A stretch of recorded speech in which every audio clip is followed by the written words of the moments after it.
Maverick News, the antivirus program for your mind. And now, the Freedom Reporters.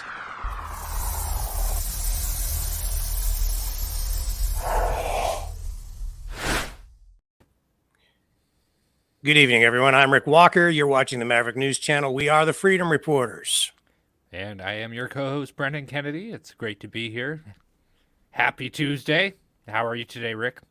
I'm okay, but I'm concerned because of what I see unfolding both in Washington and in Ottawa with President Biden and Prime Minister Justin Trudeau. And the rhetoric that I hear has me concerned because it's fairly clear that even though they've been telling us they have no intention of sending in troops to Ukraine, I think they'd love to, and I think they're lying. In fact, I'm quite certain of it. So we're going to highlight that, and we'll illustrate what I'm talking about. We have other stories to talk about tonight as well. What do you have on the agenda on your end there, Brendan? We do have yesterday, federal court in the United States has dropped the mandate for masks on airlines. So we're going to be able to show you some happy news today. Sort of happy. I'm happy with the decision on this, but I think that's worth talking about. And we'll also show you the reactions from the Canadian government in regards to that and why Americans have more rights and more freedoms. So we could look at it from that angle as well. But good news for America, and I'm happy for you. Everybody has more rights than Canadians because Canadians have no rights at all. Yeah. That's the truth. Don't believe me? Look at America. We don't have any rights, folks. Very few. Very few. The Bill of Rights, we got into this yesterday. The Bill of Rights is sort of the last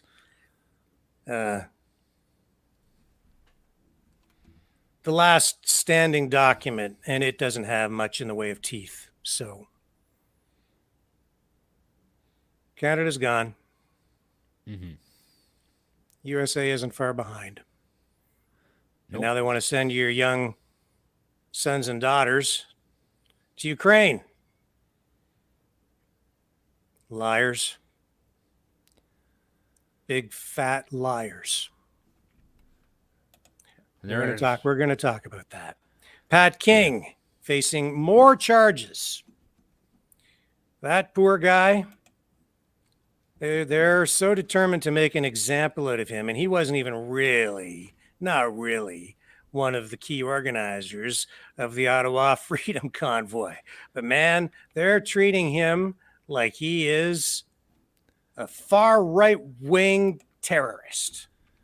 And he could go to jail, stay in jail. He's still in jail, still not out on bail. And he's now facing perjury and obstruction charges. And they could send him to jail for like 14 years. 14 years. Still think you have rights? 14 years for protesting. Oh, they'll spin it another way, of course, but it's for protesting.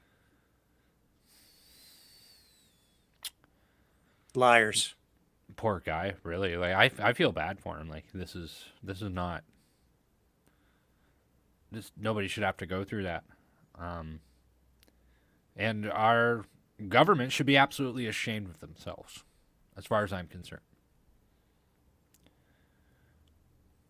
Yeah, but so we'll have lots to talk about with that. But for the meantime, let's get into what's happening in Ukraine. Or did you have anything else that you wanted to clear up before we jump right into it? No, we should get into this because, this is disgusting. This is scary as this should scare the living pants right off of everybody. This is just over the top, man.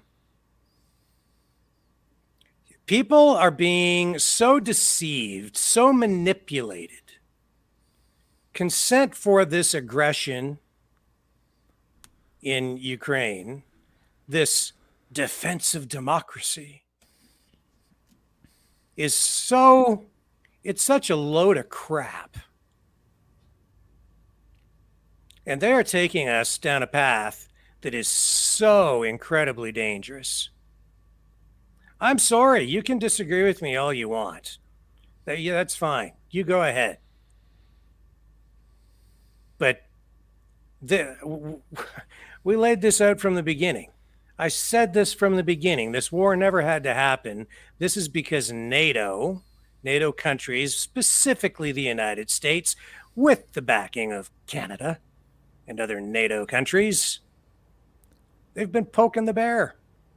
They've been expanding eastward for years and years and years. Russia kept saying, you have to stop expanding NATO. Don't bring it to our doorstep because it will blow up in your face. And that is what has happened. Now, you can blame Putin all you want, but it's not like we didn't see it coming. Especially over the past 8 years, we've seen it coming. And the administration in the U.S. has been saying repeatedly, oh, we don't have any intention of sending troops in there.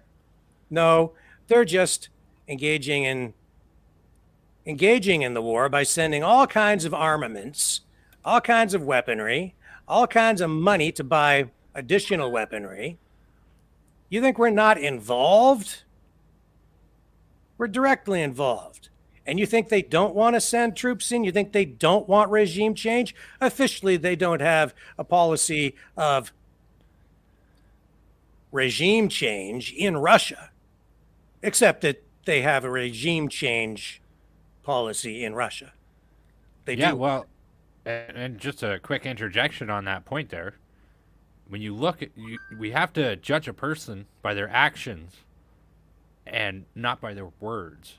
And if you look at the actions of the Biden family, Secretary Victoria Nuland, Chrystia Freeland, and the list goes on and on. These are all individuals who are high-ranking in their respective governments, and they have their fingerprints all over this thing going back 8 years ago. And beyond that, it's and you need to look at what was going on in Syria back in 2015, 2016, going into the election then. They wanted to go to war with Russia back then. I said that back then. You could see the propaganda on the news, the way they were trying to suck the public in by showing all kinds of different images that were designed to push emotional buttons with the public. Donald Trump got in their way. If Trump hadn't been elected, if Clinton had been elected in 2016, absolutely guaranteed we would have been at war in Russia, in Syria, confronting the Russians there. And it could have escalated into a full-blown conflict with Russia at that point. But Trump got in the way. Why do you think all this talk of Russia, Russiagate, the whole Russian hoax, all of that stuff? Everything with these people is about Russia. They want to go to war with Russia in the worst way. And we need to ask ourselves, how does that benefit? How would that benefit us in Canada or in the United States? How does challenging Putin benefit us? What's in the national interest here? What precipitated me talking about this tonight? Over the weekend, one of Biden's, I guess you would call him a surrogate, Senator Chris Coons, appeared on Face the Nation. And you do, Brendan's right, you need to judge people on their actions. But if you become, for those who are people who are politically savvy, you also need to analyze what people say and really read between the lines, and also look at who is saying it.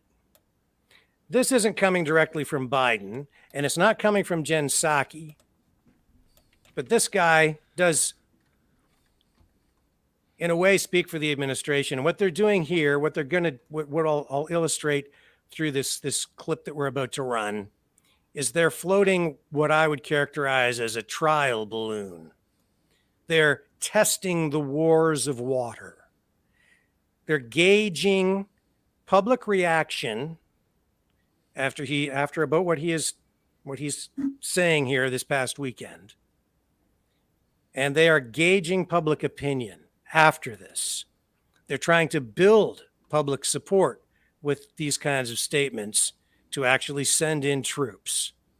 Mark my words. I'm going to cue this up. I'm going to let this roll. And I'm telling you, man, this should scare the living daylights out of you. If it doesn't, you're not paying attention. Listen very carefully to what this man says. He's a warmonger. These Democrats are warmongers. The neocons in the States are warmongers. And our politicians in Canada are happily ready, willing to follow along. Listen to what this guy says. This is incredibly dangerous. Main immigration system, the immigration system that so many of us have worked to try and address for years. But I think we can separate that. We should separate that from delivering COVID relief that'll protect American lives. We're going to get and into other it lives, now. Billions of lives around the world. Listen to this. In some public remarks this week, you said the country needs to talk about when it might be willing to send troops to Ukraine. You said if the answer is never, then we are inviting another level of escalation and brutality by Putin. Are you arguing that President Biden was wrong when he said he would not send troops to Ukraine? Are you asking him to set a red line?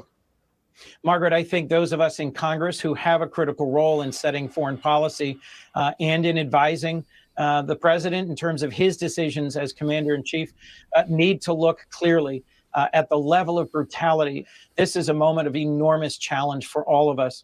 And I deeply respect President Biden's leadership in pulling together the West, in imposing crushing sanctions on Russia, and in bringing to this fight countries that had stayed on the sidelines before. I think President Biden's leadership has been steady and constructive, but this is a critical moment. If Vladimir Putin, who has shown us how brutal he can be, is allowed to just continue to massacre civilians, to commit war crimes throughout Ukraine without NATO, without the West coming more forcefully to his aid, I deeply worry that what's going to happen next is that we will see Ukraine turn into Syria. Mm-hmm. The American people cannot turn away from this tragedy in Ukraine. I think the history of the 21st century turns on how fiercely we defend freedom in Ukraine, and that Putin will only stop when we stop him. I'll close with this, Margaret. This is a weekend when so many families gather to celebrate the very best in the human spirit. And where we grieve the loss of many due to COVID, we should also be prayerful and mindful of those who are fighting for freedom in Ukraine and how much their heroism and patriotism inspires the rest of us. Senator Coons. What an idiot. Well, he's not an idiot. He's a warmonger.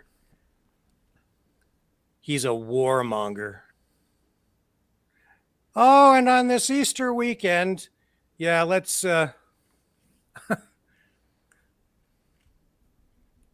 go to war on this Easter weekend. Let's send in the troops. Do you know what this man is saying? What happens if we send in troops? We're going to war with a superpower, a nuclear power. That's what this moron is advocating. Do you understand how serious this is? This was not supposed to be what we were doing over there. That's not what they said we were gonna do. And what the hell are we doing over there? Defending democracy? What democracy? It's a joke. Ukraine, one of the most corrupt countries in the world. It's a money laundering front for corrupt politicians from the West because they put a puppet in power. What are we defending? Why the hell are we there? Why are we doing this? For what? To prop up some puppet? To defend democracy? And these people, they're not content to just send in weapons. No, that's not enough. He's testing the waters. This is what is called a political trial balloon. They send this moron out there, this warmonger, to just say that on Face the Nation on the weekend, and then they see how the public reacts. How are you going to react to this? And what has our government said about it? Oh, well, let us take a look, shall we? What has Trudeau done to respond to this in the last day or two? Well, we know that the Canadian government has now imposed new sanctions. That'll teach Putin. New sanctions against Putin's daughters. And then just slipped in there, Trudeau says that we're sending heavy artillery to Ukraine. Heavy artillery. Some people are making a lot of money off this. Oh, big time. And it's also worth noting that Canada has cleared out its stock of military surplus that they can send. Thousands of pounds of military gear, weapons, ammo. And it kind of gives you a vibe of right before March 2020 when Justin Trudeau, the Prime Minister of Canada, had sent China large amounts of stock of PPE before a pandemic. And it's like, we have this world crap show happening now, and we're just giving them all of our gear. It's more than that. It's Canada. Trudeau's a warmonger too. He's a freaking fascist. And they're supporting a government that's being propped up by Nazis, real Nazis. And they say, oh, there's no Nazis in you. Yes, there are. Yes, there are. No Nazis in you. Yes, there are. Yes. You idiots who say there are no Nazis, you just are stupid. You're just a bunch of stupid, misinformed, propagandized, brainwashed morons. Yes, there are. People are dying because NATO kept pushing and pushing, and the United States kept pushing and pushing and pushing. And here we are, and they're still not content. It's not enough. So, hey, all you freaking liberal morons, you neo-libs, you freaking warmongers, I hope you're happy when they send your sons and daughters over there. I'm not. When they send them to die. Fight and die for what? to prop up a corrupt regime installed by a corrupt U.S. administration and a corrupt Canadian administration that supports Nazis. I'm not justifying or defending what Putin has done, but I'm not going to defend and support anybody that wants to send weapons to support an equally corrupt and illegitimate government in Ukraine, where a bunch of politicians have been lining their pockets for decades at our expense and at the expense of our reputation as Canadians and Americans, because they've been doing it in our name. At the expense of Ukrainian lives. And now they're going to push even harder. They want to send in troops. Mm-hmm. They're testing us. Will we support that? They think they can do this. It's one thing to send over weapons to assist a country in its efforts to defend its sovereignty. It's something else again to actually send in troops.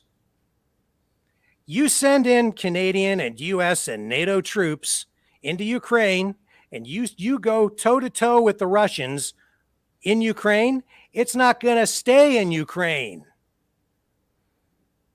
It's going to spill over into all kinds of other countries. And you think that's not going to go nuclear? It will. So you better speak up now before it's too late, because in this case, this could easily escalate to a point, to a level that we have never, ever seen in the history of humanity. These people are psychopaths. Psychopaths. They love the death because they love the profit. And I guarantee you, when the bombs start falling here, those people won't be the ones in harm's way. They'll be in protected areas or on some tropical island someplace far away while we get the crap bombed out of us. They don't care about us. And here's the thing. Why do they want to do this? They've destroyed our economy. We're facing massive inflation to the tune probably of about 20-25% in real terms, not in the government official numbers that are all whitewashed. Mm-hmm. Okay? We're really facing Weimar Republic style inflation right now. Our currency has been devalued so much. There are so many problems on the home front that this is just a great opportunity for them to spin and distract. And if it escalates into a nuclear conflict, they don't give a damn. They think that they can have a limited scale nuclear conflict and it'll be okay.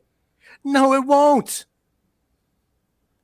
And we've showed you that here before with Gen Z for Change, a non-government organization, which is saying, oh, if there's a nuclear blast in your area, stay inside for a week. Oh, and I bet Republicans will say, oh, my sweet baby angels need to go outside. Sorry to be the bearer of bad news, folks, but that's really what's going on. Now, will it get to that point? I think it's up to the people, largely at this point. Are people paying enough attention? Are we paying enough attention? And will we speak up and voice opposition to this in numbers great enough to prevent it.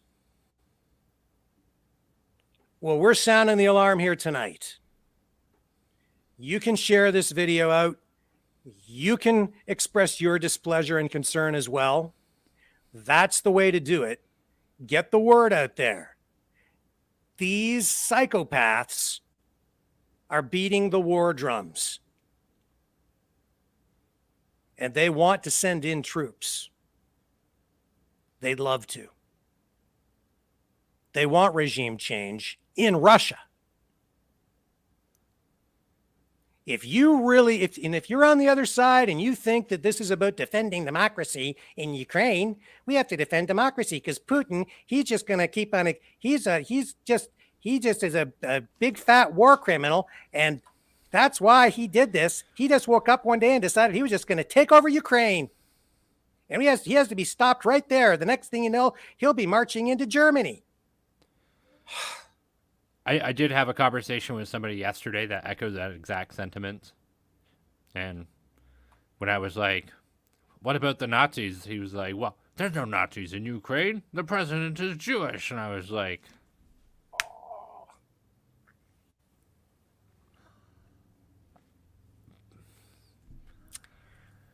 So I thought that was worth mentioning. So in Canada, they're floating trial balloons as well. And the media is cheerleading. CTV, CBC, CPAC, National CPAC, Post. not all the mainstream media. Oh, war crimes and Putin is terrible. He's a crazy war criminal. We have to defend democracy in Ukraine. So CPAC went out. This is the government news channel, publicly funded. And they did what I call streeters, interviews with people on the street to gauge public opinion on whether NATO should send in troops. Let's watch, shall we? And let's see what the public opinion is like. Oh my goodness. Let's watch this. Should NATO countries participate in a combat mission against Russia? Well, that's a tough question, but it's a good question because you really have to know what you're talking about. When you're talking about NATO When countries, you're talking about NATO countries and Russia. Yeah. I think something has to be done about the Russia situation. Who else can do it besides NATO? I have no idea. You want to go to war with Russia? You really want to go to war with Russia? Really? That's what you're saying. You really have to know what you're talking about. You really got to know what you're talking about. Yeah. So I guess, NATO should probably do something. Well, what's that something? I guess we have to send in troops and go to war with Russia. Well, we'll see how that turns out. I don't think they can. Ukraine will survive without NATO helping them out. It seems we may not survive at all as a species if you listen to these people. NATO kind of is poking the bear. And so I'm really not too sure. I don't want to see World War III happen. Thank you. So it might be best if they just stay neutral. I think that's a pretty hard question to answer just because of the potential consequences. It's not an easy one. Should they stop it? It's pretty easy. Don't do it. Okay? Really, really, really easy one. It's super easy. Don't do it. It ain't worth it. The risks are way too high. It's pretty simple. They've got nukes. We've got nukes. Leave it alone. Yeah, for sure, if they can. But if that means thermonuclear war by a crazy guy, yeah, bad idea then. But so we'll see. The answer is who's crazy? Who's the crazy one? Who's crazy? How about Coons? How about Biden? Are they crazy? Is Trudeau crazy? Are we crazy to send in troops? Would we be crazy? I think we'd be freaking nuts. You gotta be freaking insane to want to do this. That question is no. I personally think that Canada should stay out of the war of Ukraine and Russia. Let the warlords fight it out. Canada should just take care of its own. Personally, I think they should just back up Ukraine and I don't think they need to get involved and start a bigger war than's going on. But I think it would be good to send people over to Ukraine and just know that they have their support so that Russia knows that what they're doing isn't really acceptable. What the hell does that even mean? So don't get involved, but just send in some troops to let Russia know that we're supporting them. God! That's a half-baked idea there. That we should do something, but we shouldn't do something, but we should do something by sending troops in. Like, no. That would be an absolute recipe for disaster if I ever heard one. God, oh my God. But I don't think there needs to be more violence. I don't know if they can find the... Then why are you calling for it? We have the ability to do it, so we should. We should support our neighbors. Even though they're not our next door neighbors, we should support our neighbors. I think they should, because I mean, then the next, you know, if they let it fly, they're just going to continue on, right? So only if it escalates. If they get It'll escalate if we send in troops. involved in the conflict, it's only going to escalate the tensions between the two countries. And I think that since NATO is a defense-backed alliance, I think that ultimately it's only going to exacerbate the tensions between the two countries. And I think that the better option is to try to de-escalate the situation as much as possible.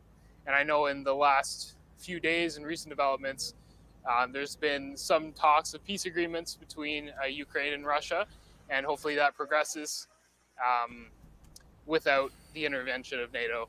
Part of me wants to say yes, but at the same time, I know that the consequences are pretty intense, you know. So, I think unless, well, I mean, I think right now the best way to do is to show as much support as we can to Ukraine, but to actively go in there to start World War III, I mean, that's a little steep. So, I don't think it's not yet. No. It'll turn into a world war if they do, and who knows what Putin will do. That's pretty scary, actually. So I feel for Ukraine. I hope they can persevere and win this thing, but they're in a tough spot for sure. Yeah, but I don't think NATO can get involved unless provoked. I think Russia, they're gonna go take over other country, and next country is gonna be Moldova, and they're gonna be small country, because if they're not reacting, Russia they're gonna take over land, because the only thing I think Russia understand is the power of other country. Yeah, I think the action of NATO is a very, very important decision, especially now. I think they should get more involved than they are, but I don't necessarily think they should make any rash decisions. But I do think they should be applying more pressure to the situation and providing more support. If not, where does it end? If Russia just invades Poland, where does it end? If we're going to get involved, if they invade Poland, why not get involved now and get ahead of the game? Poland. Nobody's talking about that. Poland? Canadians are so ignorant. I don't think so. We know what's going to end up in that. Not all Canadians. I think we've got a pretty educated audience, but you know what I'm saying, folks. The education system has failed us. People are we're just constantly bombarded with propaganda and BS. It's just people that do not understand that situation. I mean, I think we'd all like to see something done a little bit, more in the way of helping out Ukraine, but I think it's too dangerous. So I think we're on the right path for that. I don't think so, just because I feel like the more destruction we add to it, the more destruction's going to happen and everything's just going to get worse for everyone. I think if we can limit the amount of violence we bring into the situation, that's the best. I agree that we should support them in any way we can, but I don't think bringing more chaos into the situation is going to help.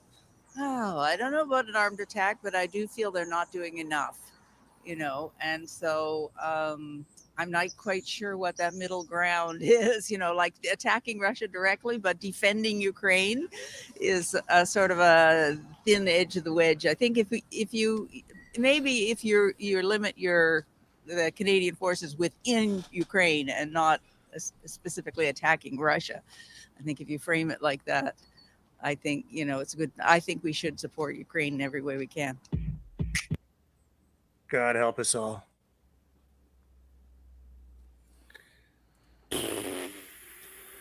What's with all these people that think that we could just take half measures with this crap? Yeah, we just send in a few troops and we just say that we're there to defend Ukraine, but we're not really fighting Russia. But of course, it's Russian troops who are going to be on the receiving end of our troops' gunfire, right? Yeah. So if you're shooting at Russians, then I think maybe you're going to war with Russia. That's how it usually works. It's how it usually works. Johnny Half says no American troops anywhere. Stay the hell out of there. Stop this insanity. Tell your politicians, tell your elected officials, no. No. You know what we don't need? We don't need young Americans and young Canadians coming back from Ukraine in body bags. That's what we don't need. We don't want that. And you know what else we don't want? We don't want more escalation. We don't want to poke the bear anymore. We don't want a nuclear conflict. We don't want to get anywhere close to provoking anything like that. This has to stop right now. We all need to speak up.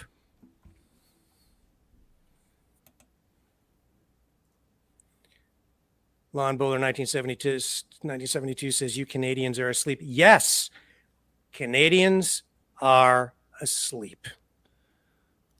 I agree. I feel for the people of Ukraine. But be real. Educate yourself. Let's face the facts. This war never had to happen. Ukraine could have remained a neutral country. That's what Russia wanted from the beginning. They stated that clearly. If Ukraine had been left as a neutral buffer country, this conflict never would have escalated to this point. In fact, Zelensky potentially could have even remained in power. These people who have died never had to die. All this destruction never had to happen. And don't forget that Ukraine was engaged in what was essentially a civil war heading into this thing. Because there were two areas that wanted independence. And Zelensky was bombing those areas and killed over 14,000 people. And the people living in those areas asked for Russia's protection. And Russia said, okay. These are things that the media is not telling people. What's going on now is disgusting.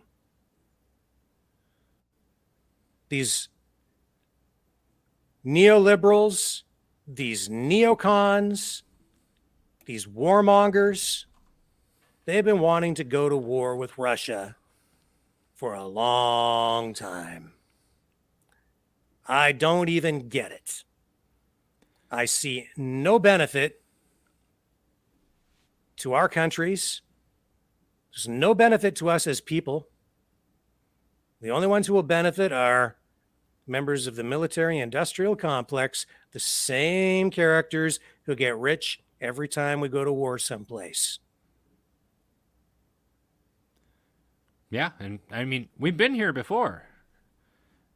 And these people are freaking nuts. They're insane. These are the same people. These are the same far left wackazoids who sit there and say, we need better gun control laws because if we don't have better gun control laws, then, the universe will come to an end. These are the same people advocating for gun control here, and they want to send freaking Javelin missiles and tanks Trudeau is sending now heavy artillery. Switchblade missiles. All kinds of things. And we've showed it to you via Patrick Lancaster on this television show. Yeah. That NATO equipment is being used by Ukraine on their so-called own citizens. This is not fake news. You can look it up on Patrick Lancaster's website, on his YouTube channel. It can be extremely graphic on that channel. So I mean, viewer beware. But I mean, the truth is out there, and it's not on mainstream media. Yeah, Jerry says gun control here, free, fully automatic weapons for civilians in Ukraine. That's right. Let's equip them all with machine guns.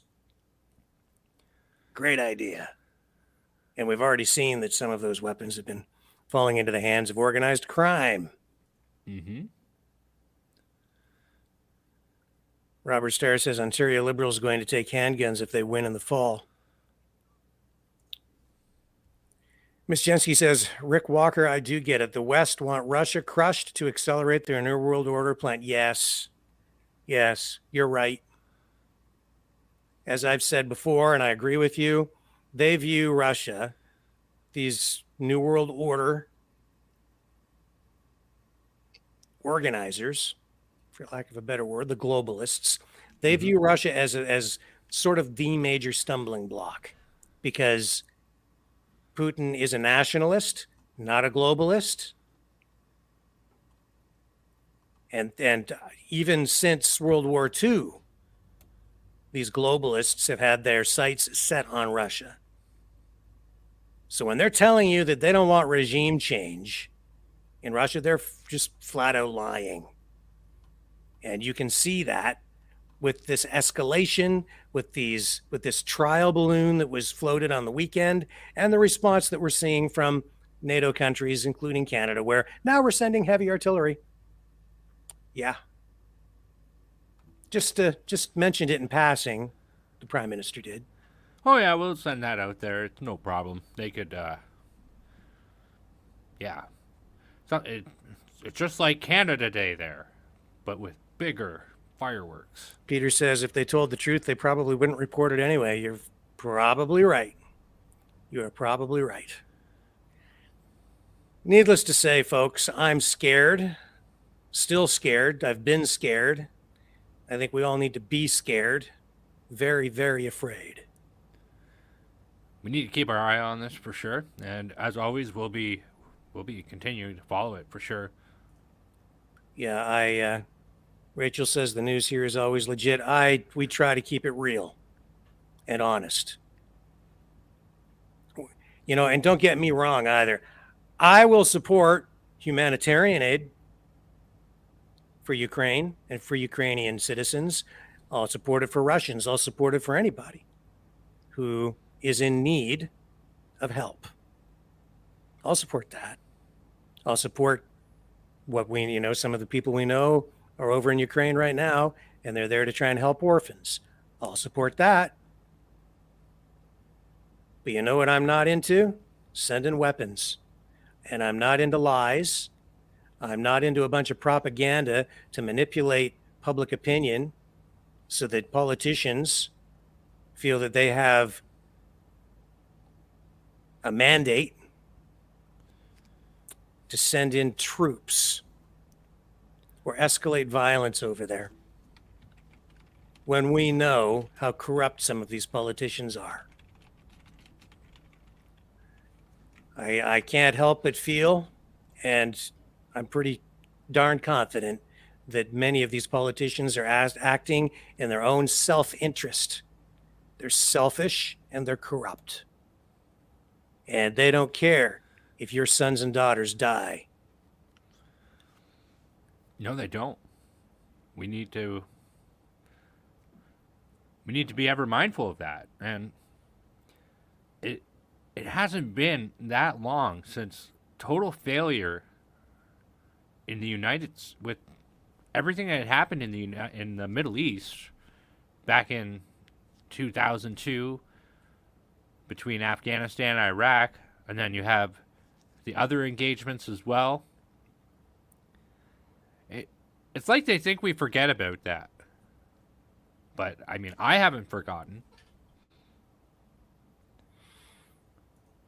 Our governments are doing whatever they want to. Yeah. Yeah, they are. They're lawless at this point. They really, truly are lawless. They just manufacture consent through the media and then do whatever they want. They convince enough people that what they're doing is just, when in reality, it's corrupt and immoral. I'm sorry. It just plain is. And the people of Ukraine, too, I think they're largely being sold a bill of goods as well. They have a corrupt government over there. What are they fighting for? Honestly, what are they fighting for? Well, I'm sure a lot of them, who knows what their perception of the situation is. I've seen two sides of the tale, right? Patrick Lancaster has showed us one side of the coin. Mainstream media has showed us the other side of the coin. Mm-hmm. Mini-Me says, one question I have is, why do they want World War III? Very good question. Excellent, excellent question. Why? Why do we think we even afford this? Between Canada and the United States, like, we're broke. But totally broke. There's no more money. It's gone. And that's partly why they want to do this. Zoltan says to get rid of population, could be depopulation. Yeah, it comes down to that, right? As sinister and as evil as that sounds, yeah. Yeah, we're useless eaters. Yeah. They don't care. They don't care about us. And they don't care about our kids. And they don't care about our grandkids. We're just ants. And if we get crushed, no big deal to them. That's the truth. But hey, Useless for eaters. all those politicians out there, there's 338 people who absolutely applaud what's happening in Ukraine. They can go. Yeah. Let's take a very, very brief break here. And then we're going to come back. And I think we're going to roll a clip from Patrick Lancaster, one of the best journalists in the world, covering Ukraine, right there on the front lines. We'll have a clip from Patrick coming up right after this. The New World Order. Government overreach. The Great Reset. Mainstream media lies.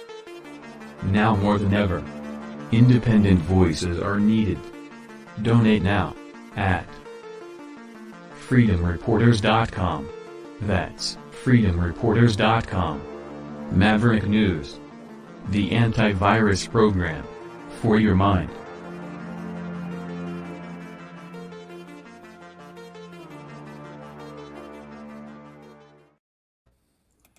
You can support our work here on the Maverick News channel by going to freedomreporters.com.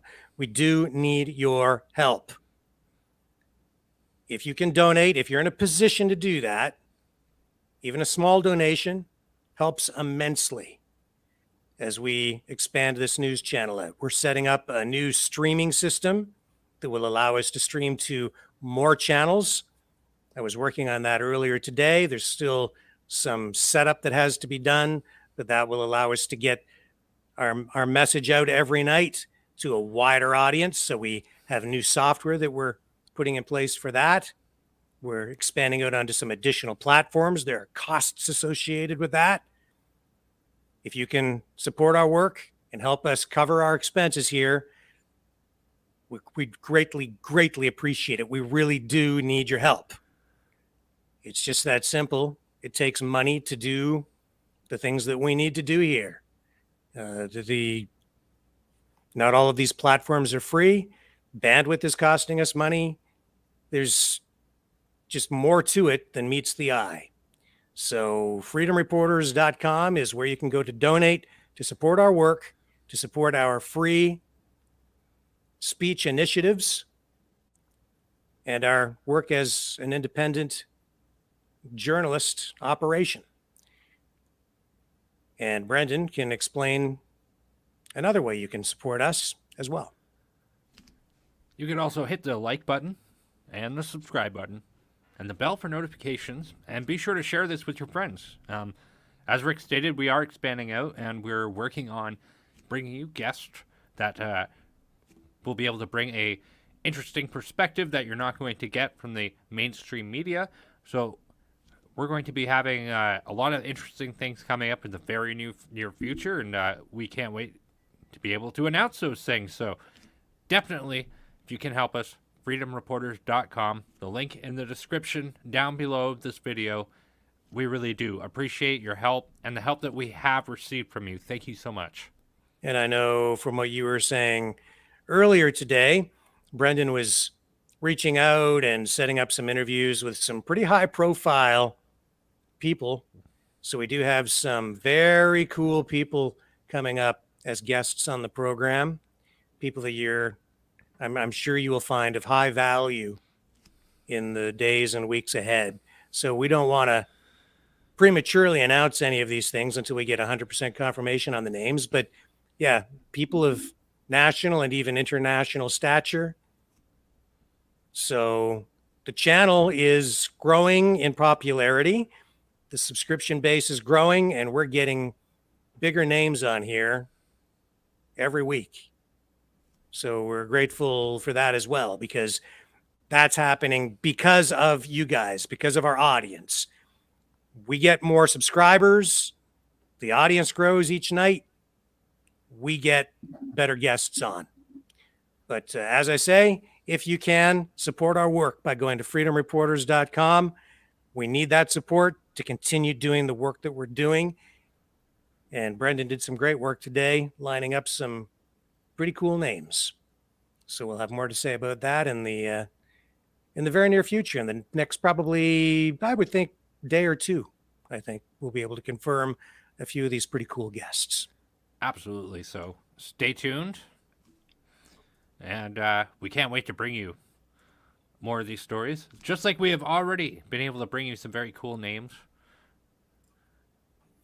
And Patrick Lancaster is also a great, great journalist. He's there on the front lines in Ukraine, and Russia has initiated a new offensive in some areas, especially in the east. Apparently, overnight, they targeted over 1,000 different locations and launched attacks.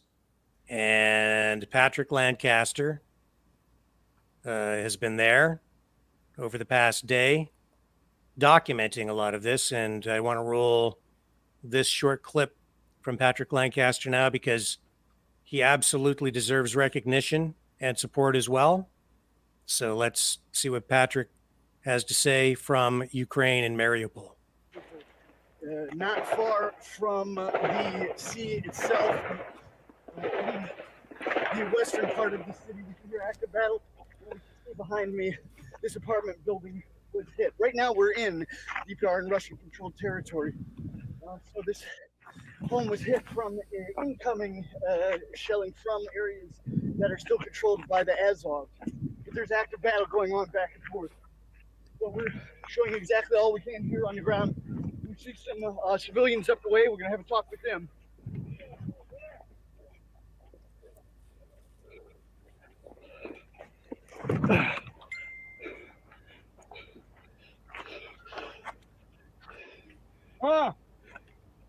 Ушли оттуда!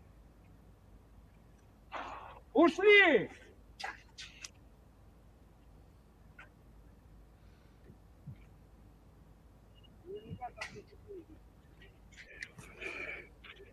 Это там жильцов было. Сколько жильцов было? 25, и одна больная женщина здесь лежит, моя жена. Где она лежит? С той стороны, на первом этаже. На первом этаже. Пойдемте, выключим. Что произошло? Она лежачая, У нее перелом шейки бедра, инсульт. Может, поможете? Jesus Christ. А? Да. Можно сказать, что произошло там? Попал снаряд зажигательный и загорелось все. Okay, we're just told my man that his wife has had a stroke, and we're gonna try to help her get her away from the burning building. I hope the building doesn't fall over here. Go.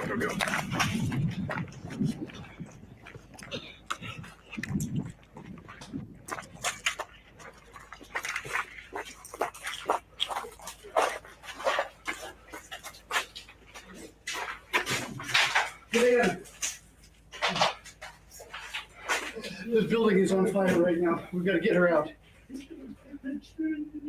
Инсульт и перелом шейки бедра. Здесь вот в этом месте в углу безопасно. Ее отсюда не трогайте. Обрушение будет там. Что делать дальше? Здесь пока оставайтесь, сейчас военным надо вывести. Поняли? Так. Военные, чтобы вывезли ее отсюда. Военного своих мы сами перетаскивали, ребята. Лежит.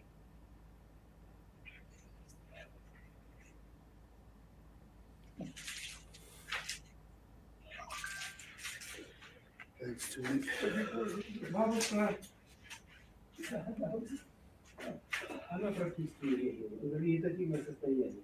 Там головное нарушение, и глотательный рефлекс нарушен.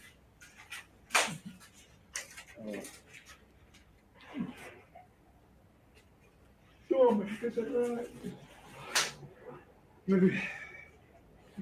Нет, ее нельзя трогать. У нее нарушен позвоночник, сломана шея. Вам сейчас, значит, сидите здесь, никуда не уходите. Попытайтесь, чтобы сейчас военного врача с соседней части сюда. Подойдите туда, скажите, что вот откуда танк сейчас вышел. Поняли? Сейчас трогать ее нельзя. Дайте воды сейчас немножко, попробуй попоить. Не, мы поили чайком. Я сейчас вам еще дам воду, пойдемте, и это самое. Понятно? Да. Военный врач, говорите, здесь рядом. Можно сказать, что произошло сегодня? Сегодня. Значит, в какое-то время. После обеда. После обеда. Попал снаряд и загорелись. Начали гореть. Миномет 152 со стороны. Можно сказать, откуда? Откуда? И оттуда может идти, потому что там горит. И что, она схватила, что произошло? С кем? Она. У нее инсульт. Нет, 3 недели назад она поломала себе бедро. Ага. Бедро. Шейку бедра. Шейку бедра. Ага. И с тех пор она, а у нее еще раньше был инсульт, там, значит, вот, но она больная была. И с тех пор лежит вот так вот. Мы ее поем, вот, ребята, кушать даем. Но в последнее время невозможно ее помочь никак. Беда какая-то, не могу. Мы помочь вас нашли помочь. Мы помочь Можете помочь как? Ну как помочь? Куда его бить? Можно сказать, что мы могу сделать, Елизавета? Вам сейчас ничего не надо делать, она должна остаться лежать здесь, нужно позвать врачей, и они ее посмотрят. Ее трогать нельзя, у нее нарушена сосудистая... Нет, это здание не рухнет. Рухнет, если и рухнет, то та часть. Это отдельное здание стоящее. Понимаете? Ага. Поэтому ничего здесь страшного не произойдет. Сейчас пройдемте, я вам дам воды, а мы сейчас с вами здесь единственное, что можем поставить, оставить ее в покое, чтобы у нее там была вода, понимаете? Мы сейчас пройдем до врачей, вот сюда вот здесь стоят танкисты, и попробуют взять оттуда сам врач. Пойдемте сейчас с нами, мы вам дадим воды. Понятно? Пойдемте. Пойдемте. Ему 85 лет. So we're doing what we can. It's not much, but we're trying to help.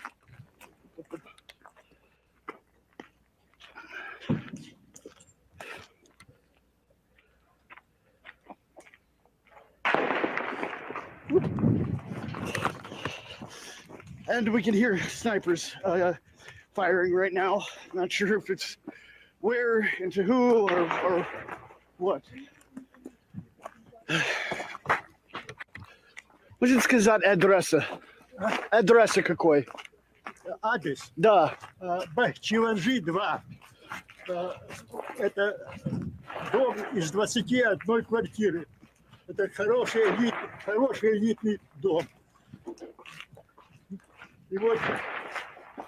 Что вы могу сказать за эту войну? За Зеленский или Путин, или кто? Что вы могу сказать? Ну что мы думали, что, как говорили, это 2-3 дня, и все в порядке, и особенно ничего. А тут, вы знаете, ужас они, это ад был, ад настоящий.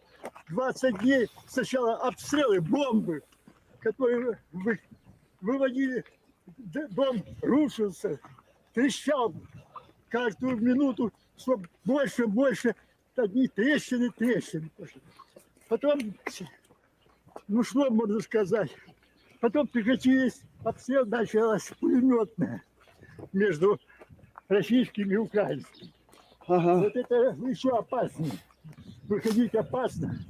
Я говорю, нам надо женщину покормить, нам говорят, не выходите, иначе вам будет плохо. И мы сидели все время. Она день не ела вообще ничего. Ну так, представляете, 30 дней войны, тяжелой войны. Остальное забери. На, тут оставь, а это сюда забери. Там машину оставь. Ага, я понял. Помни сюда воду. Все, спасибо большое. Не, подожди, еще не все.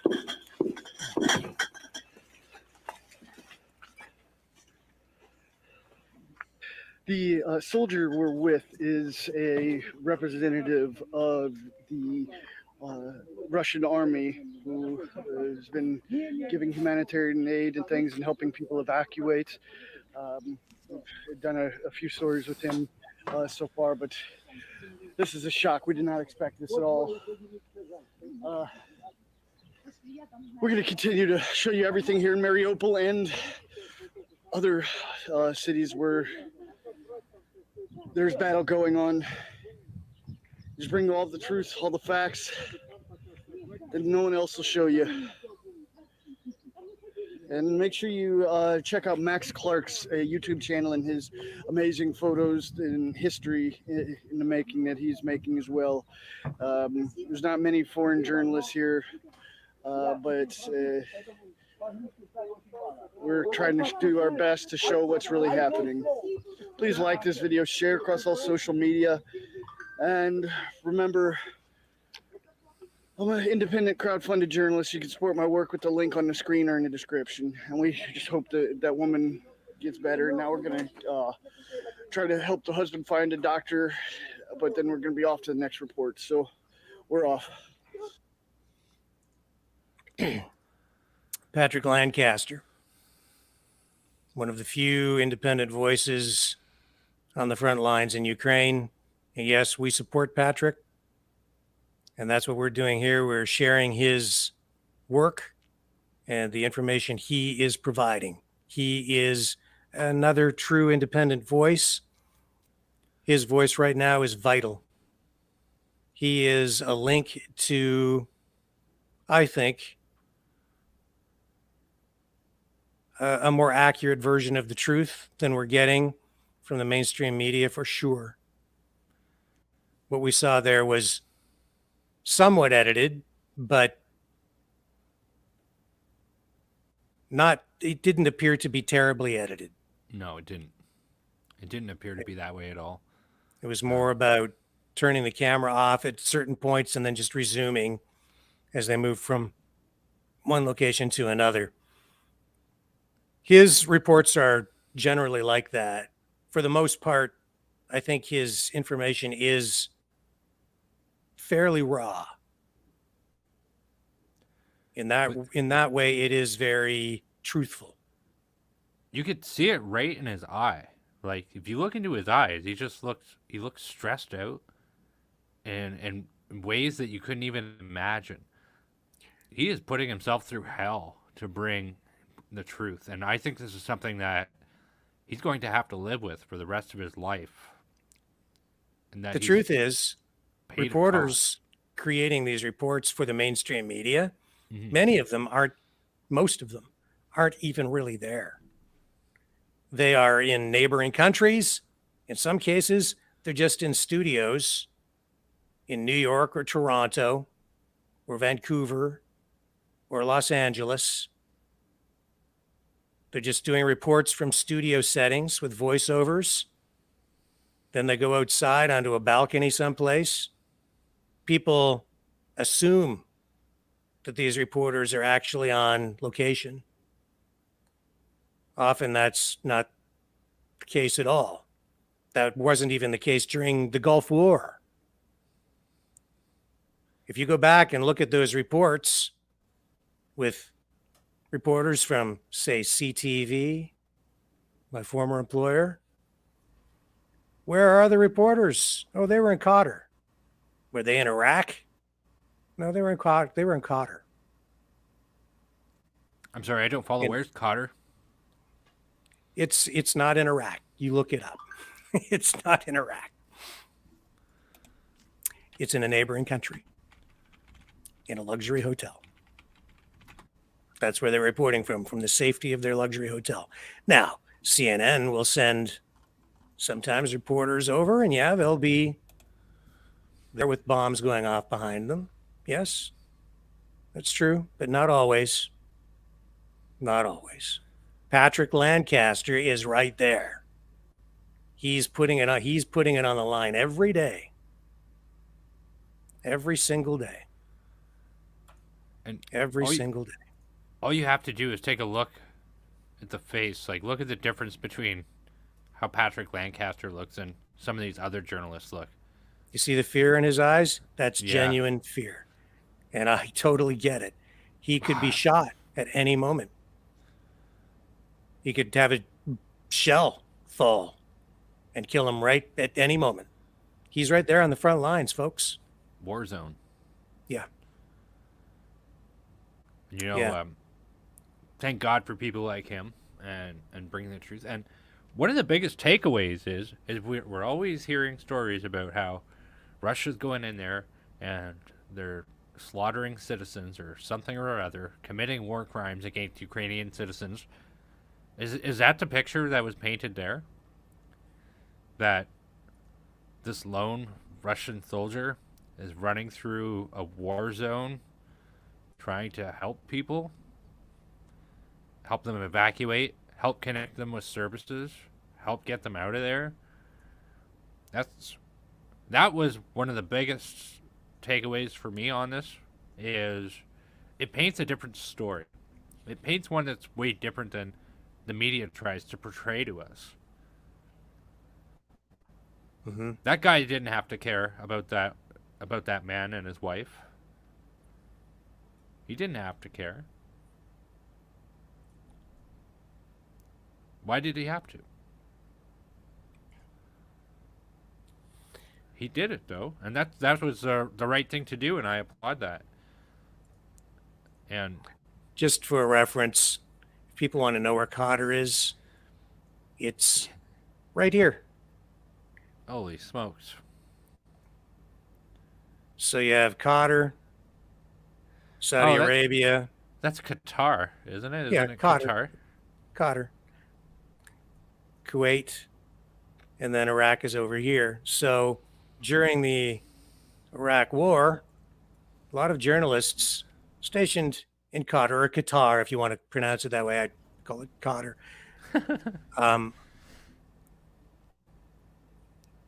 And so they're sitting there in the safety of a luxury hotel, quite a distance from where the actual battles were taking place.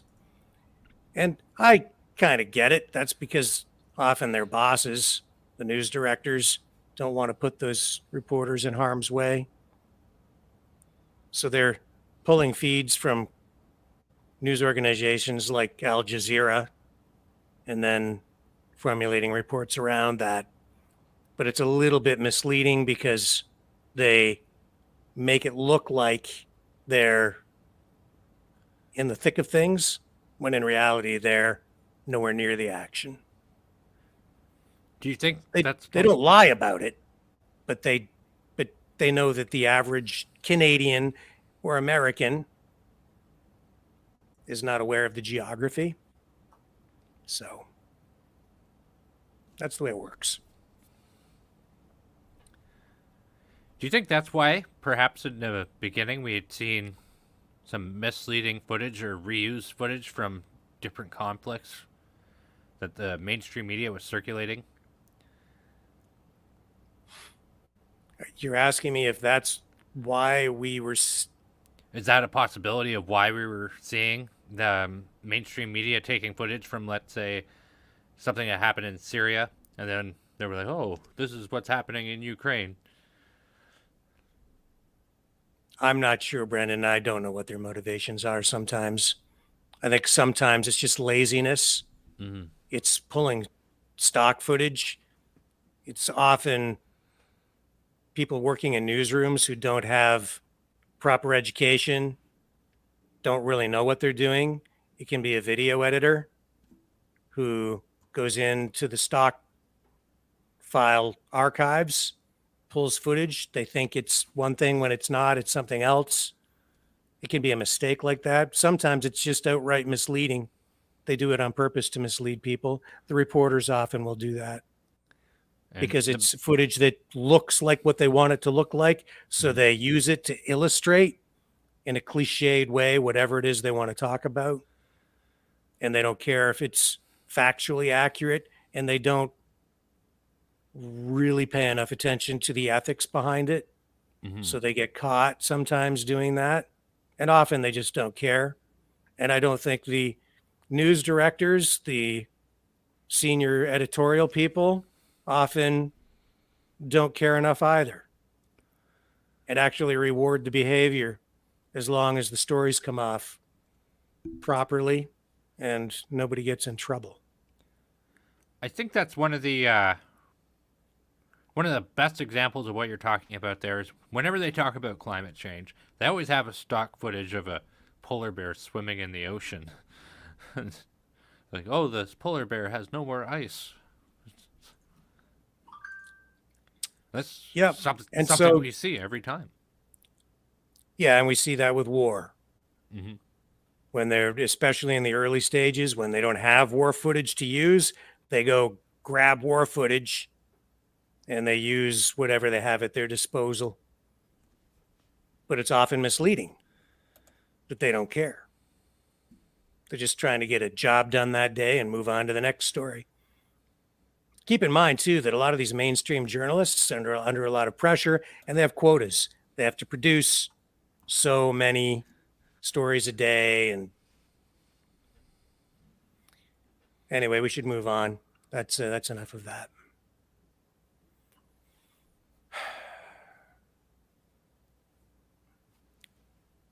Did you bring that up for a particular reason, that comment? Yeah, I just wanted to let people know. A lot of people are talking about this. I only started looking at Mr. Lira yesterday, and yeah, it's my understanding that he's currently missing, MIA.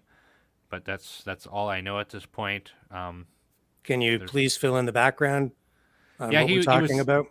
Yeah, so Mr. Lira, Gonzalo Lira, he is originally from Chile. He is a journalist who has been in Ukraine for some time.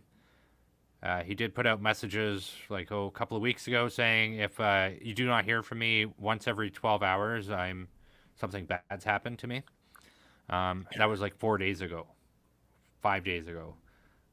Nobody's heard anything from him. He's gone. I'm not going to speculate what's possibly happened to him. But yeah, I feel for the guy as well. And who does he report for? I'm not familiar with him. He's independent on YouTube, just like Patrick kind of does as well. So he's in there doing that sort of thing. This is a dangerous game, folks. And the example of Mr. Lira only goes to show that. But like I said, we cannot comment on the status of him, what's going on with him, and that sort of thing. So I know you guys are talking about it. I know you guys are concerned about him. But yeah, there's just no updates on him. I haven't Well, seen anything. I apologize. I was not familiar with his work, and obviously I should be. So I will endeavor to get myself up to speed on that. Which is why I brought it up that we haven't had a chance to talk about it together yet. So I wanted to make mention of it before we forget. But I did see that, and like I said, I'm not going to speculate on it at this point. I don't feel that's worth it. There's plenty of people already doing that. You know, I should also mention that we had a gentleman on when the Ukraine conflict first broke out. Ed Dixon. Yes. And I believe he's over in Ukraine right now with some other people from the Loads of Love organization.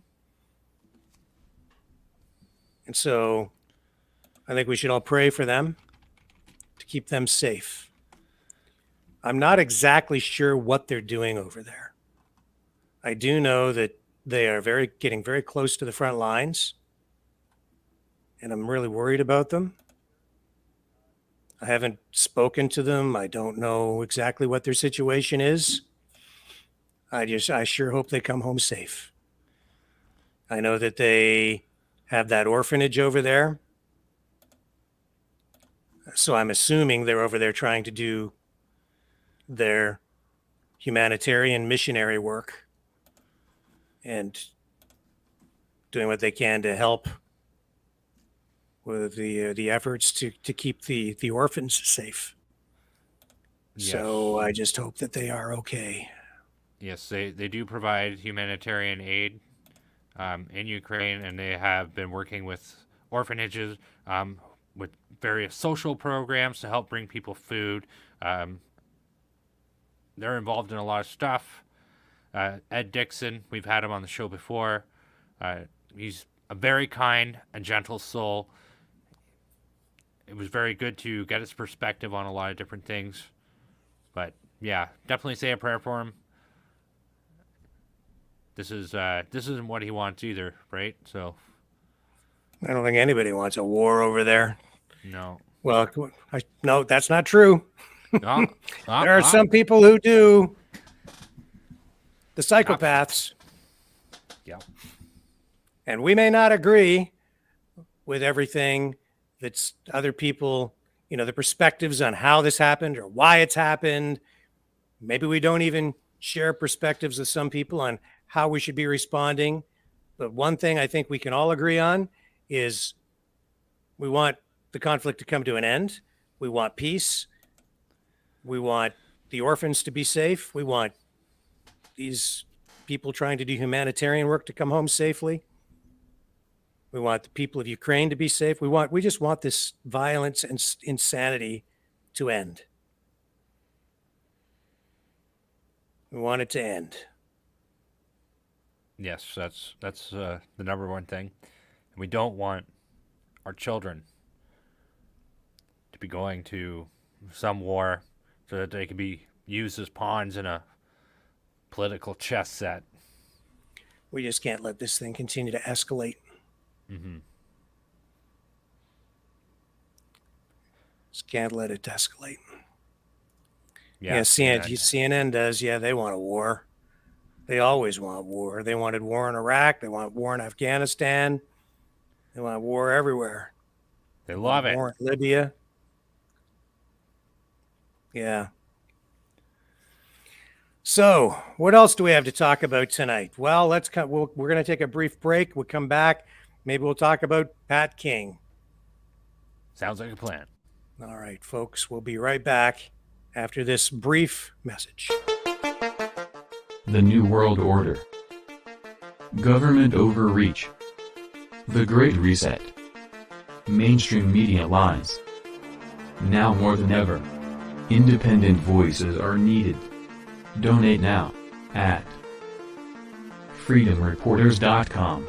That's freedomreporters.com. Maverick News. The antivirus program for your mind.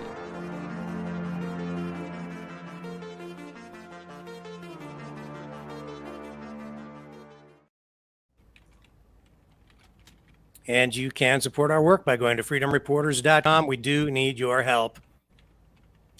You can go to the hot links in the YouTube, Facebook, and Rumble descriptions, and that'll take you straight to the donation page. If you're in a position to help us, we'd sure appreciate it.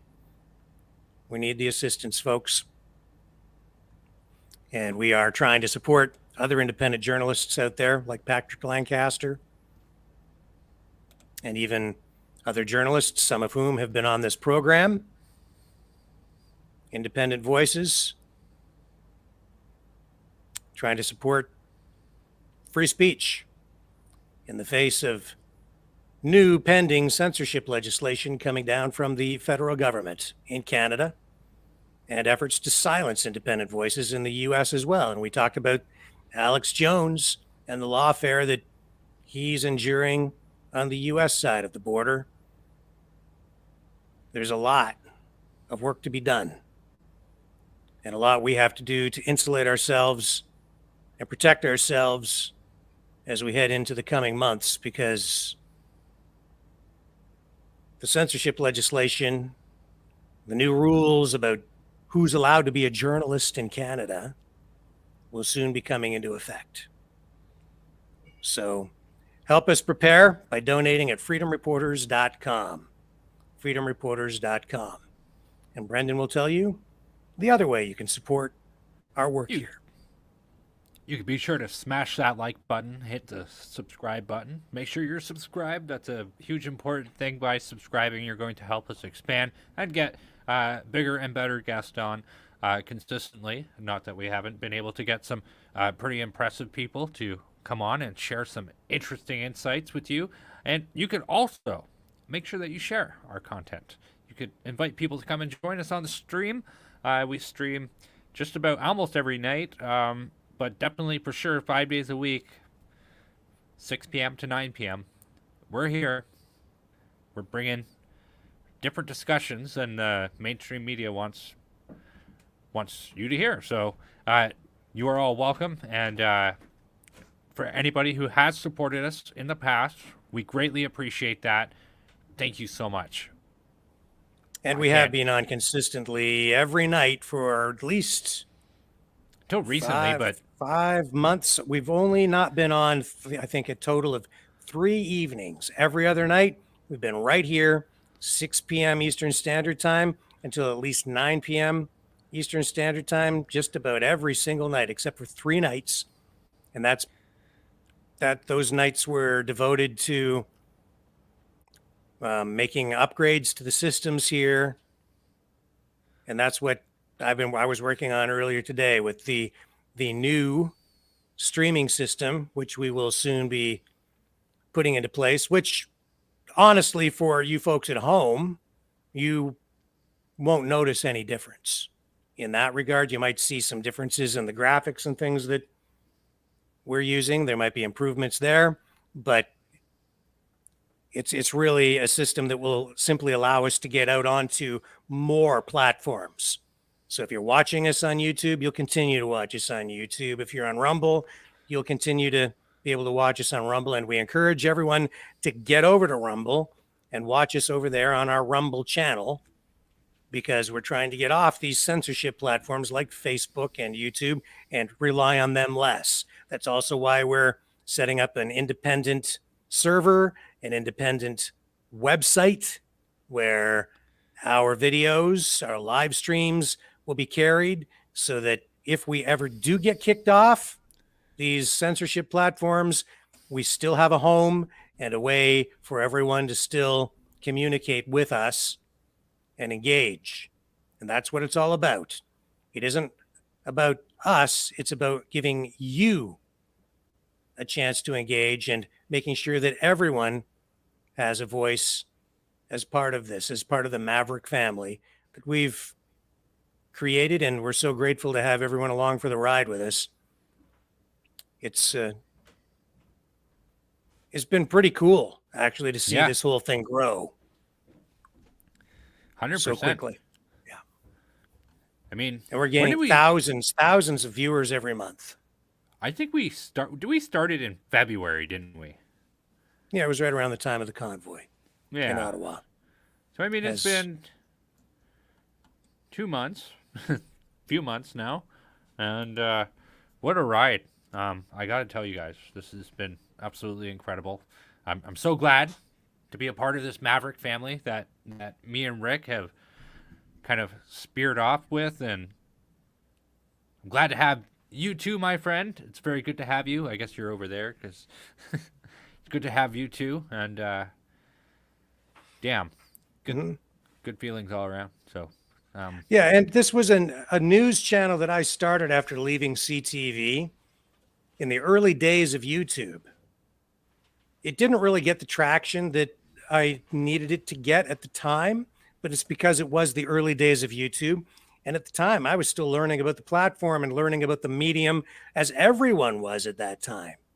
And so I put it on the back burner, and I didn't really do much with it I played with it for about, probably 4 or 5 months. And every once in a while, I would go back and post stuff, and my automotive journalism, I would use it as an outlet for that, partly. And then when we saw everything begin to unfold with the Freedom Convoy heading to Ottawa, Brendan and I talked, and I knew we had to do something, and I thought, I have to resurrect this channel. And so I did. And then with Brendan's assistance, we got it off the ground, and the subscriber base that was already there was enough of a seed that it just exploded. And then we went out onto more channels, and we got a bigger audience, and now we've been gathering thousands of additional subscribers every month. And it has really just blown up in a positive way. And we're very grateful for the support that we're getting, and for the financial support that people have provided. We are extremely grateful. Obviously, we're not getting rich doing this. That's for sure. It's not about that. But we do need money to finance the operation here. There are some things that we need to fund, and there are monthly expenses that we need to cover as we expand out onto these other platforms and do additional things and acquire more equipment to improve the production values as well. People have been complaining about audio levels. Well, we need proper equipment to address those kinds of issues. So we're getting better as we go, and the reason we're getting better is because of our viewers. And the viewers here at the Maverick family, you guys are awesome. You're educated, you're savvy, you ask intelligent questions, you engage, and the phone system that we set up, it's improving as well, but it's been great because we've been able to engage in a verbal way with all of the viewers out there. I think it's been awesome being able to have those kinds of conversations. And so a couple of times a week, we've been now doing these phone-in call-in shows, and they've been great. And there's an absolute hard cost associated with running that system as well, because it's semi-automated. We have to screen the calls to keep everything professional, and that's where the money goes when you donate to us. And that's what we're using it for. You can donate at freedomreporters.com. And who else is out there putting it on the line? Pat King. Absolutely. So Pat King still in custody. The mainstream media is calling Pat King an Ottawa Convoy protest organizer. I can tell you that he had a social media following, did before the protest in Ottawa, but I would not characterize him as one of the main organizers. Not even close. He was a captain. All the main organizers were above him, and like the role in the hierarchy was like Tamara Litch, the Chris Barber, and who's the other guy who took off there? I can never remember his name. BJ Dichter. BJ. Those are the main organizers, and then below that you have different, like it. There's a whole hierarchy there, and Pat King is not a main convoy organizer. He's an integral part in promoting things. Heavy used- social media presence. Yeah, he used his social media platform to get information out to people, and or it appeared that that's what he was trying to do. And then he was running around, and it looked like he was trying to conduct surveillance or whatever it was that he was doing. But I know that he even said that the main organizers wouldn't even let him into some of their meetings. And you know, he's a character that they're trying to make an example of because he had a high profile. He had social media presence. So they're making an example of him. That's why they went after him. No question about it.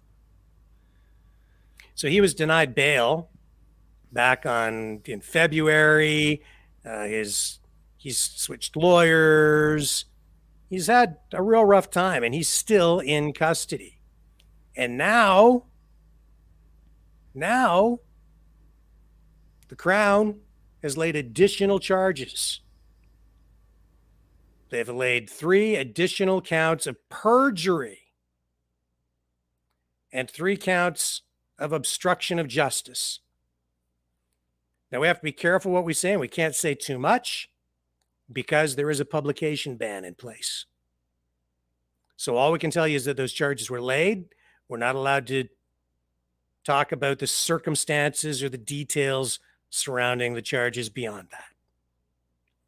There's not a whole lot more that can be said other than that he is still in custody, and he is now facing these additional charges.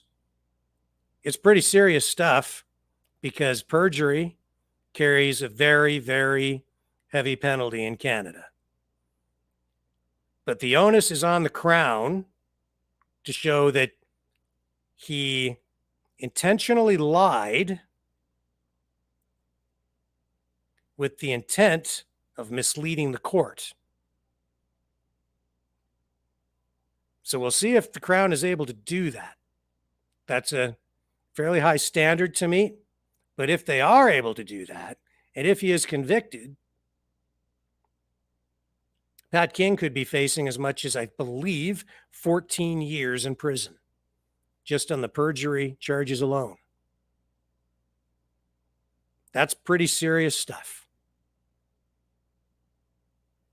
For a guy who went to jail because he thought he was doing the right thing, thought he was out there fighting for freedom and truly fighting for democracy.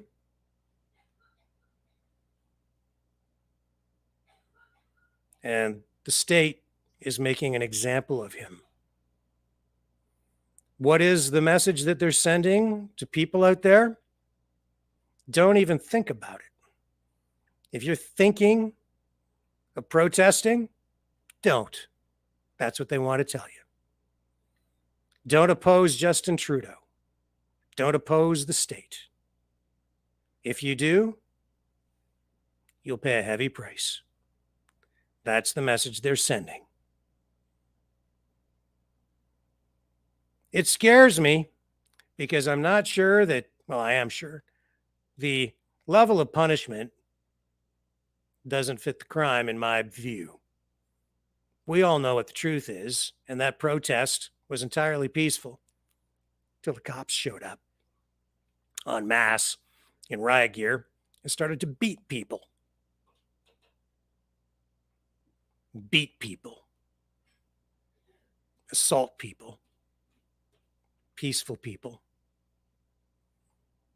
People that the government portrayed as terrorists. Freedom-loving Canadians waving Canadian flags. And the violence continues through lawfare.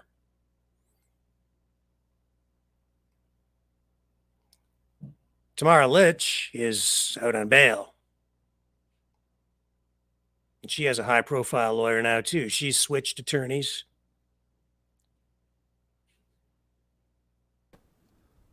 And Pat King, he's got problems, legal problems. Will we see some sort of a plea deal? I don't know.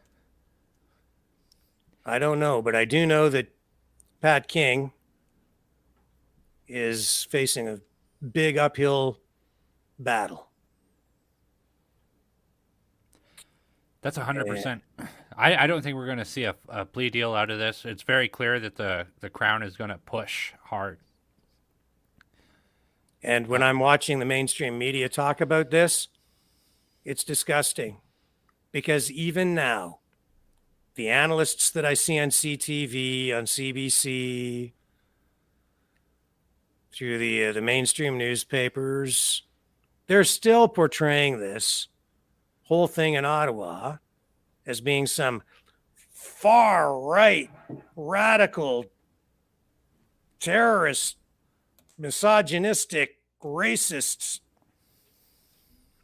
thing. The illegal occupation of Ottawa. Yeah. The So that's what's illegal- going on. So that's what's going on with Pat King. We'll get more information after this is dealt with in the courts, but right now, the publication ban that's in place prevents real information, full information, from being conveyed to the public. That is not unusual. When I was covering courts as a mainstream media reporter for a lot of years, I covered a lot of courts, and it just gets to the point. It's just gotten to the point in Canada where it's a matter of routine now, where a judge just imposes a publication ban.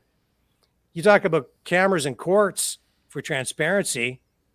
You don't get any transparency during the process. Not usually. No. They just automatically just impose publication bans, so the public's not allowed to find out about this through the media. You can go sit in the courtroom if you can get there.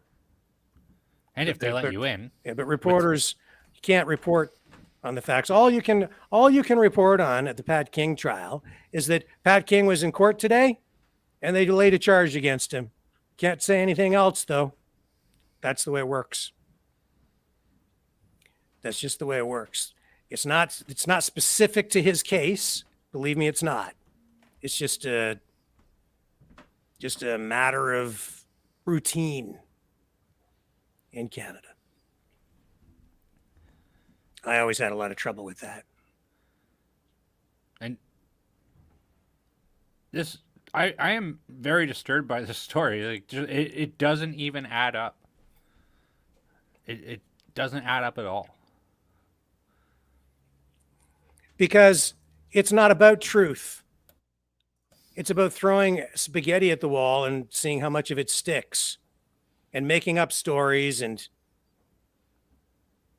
spinning information, even in the courts, to portray Pat King as some huge threat to the state.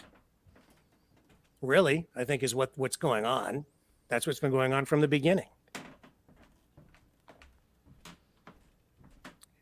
In any event, enough talk about Pat King, because we can't get in any more details anyway. So yeah, we've done our job by making you aware, and that in itself is important, because when somebody goes to jail, you don't want them rotting away in a cell someplace without people knowing about it, because at least we have that going for us in our society, where we're still at least allowed to tell you when the state whisks people away and locks them up. Patrick says Pat King is just the government scapegoat. Yeah. Yeah. Very clear. It's very clear. There's been people who have been locked up for murder who have gotten bail. Yeah, Scott says he does not have cell phone access, so when he makes a call from jail, the line is scrambled. I'm not surprised. Yeah, nah, Pat King is some other drama. Well, he's a character, as I say, but I just have issues with the way this whole thing was handled. Patsy King says, Raylex, I understand what you're saying. I understand what you're saying. Pat King's arrest was live on YouTube. Brick, yeah, so what? Hallie. Pat King jailed for having a big mouth. Anyone know where that crime is in the criminal code? I understand. I get it. I watched his videos. I know what he's like.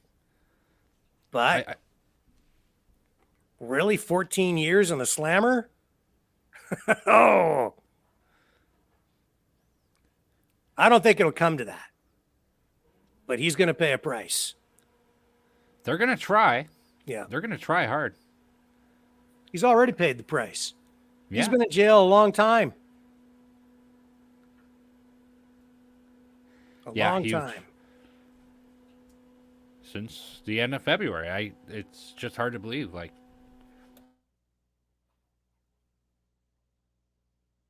you might as well do a plea deal and walk away. It's all stacked against him. He's getting little support. Yeah, well, I don't think they're interested in a plea deal, quite honestly. No, they're not. They're gonna try and nail as much to him as they can because they want to make an example of him. And they already are. And why stack so much against him continually? And because of his character, because of the kind of guy he is, because he had a high social media profile, he's the perfect guy for them. He's the perfect guy. He's got the right cliched image. The way he speaks makes him an easy target. The whole thing just fits for them. So yeah, they'll drag this out.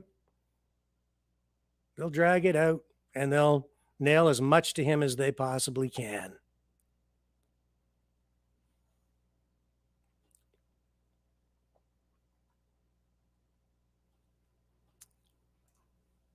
Richard Oldfield says, these guys don't know the first thing about real tyranny.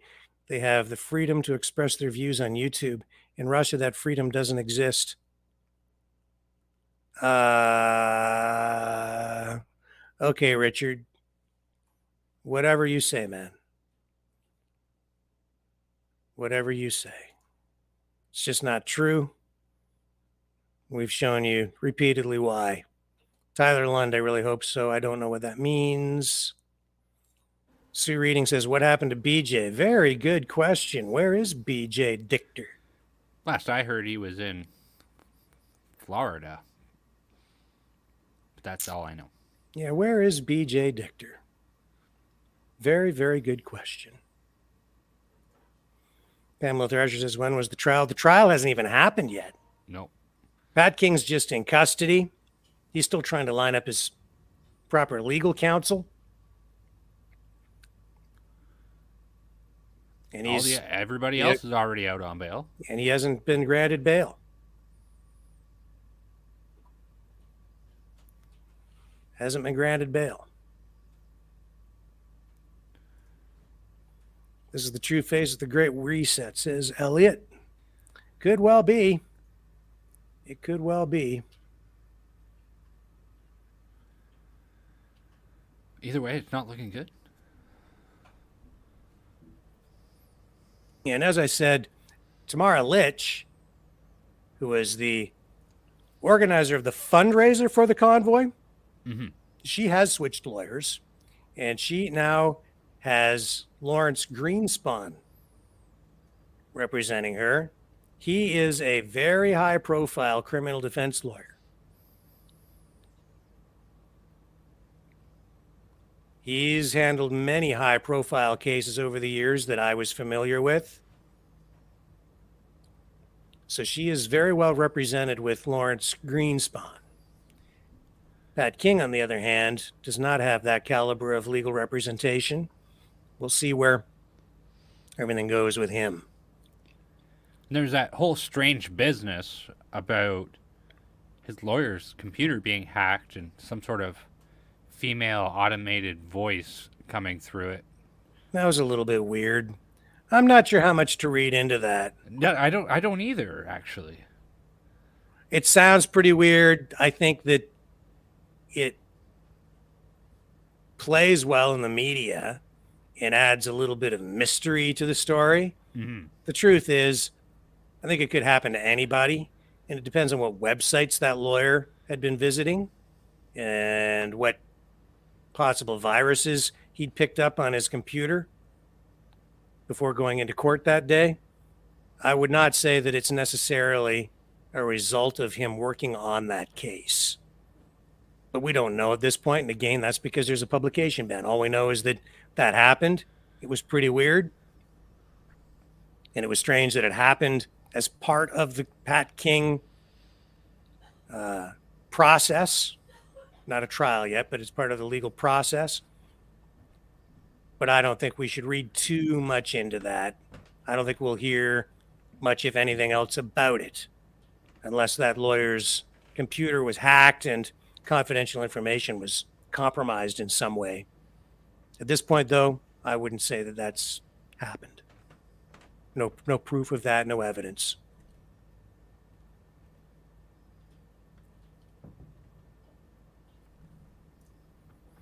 Karen says there are military people living among us that most people don't know about, not trying to scare, but a family disappeared in a close neighborhood, and my friends had seen a truck with no windows doing a cleanup the next day.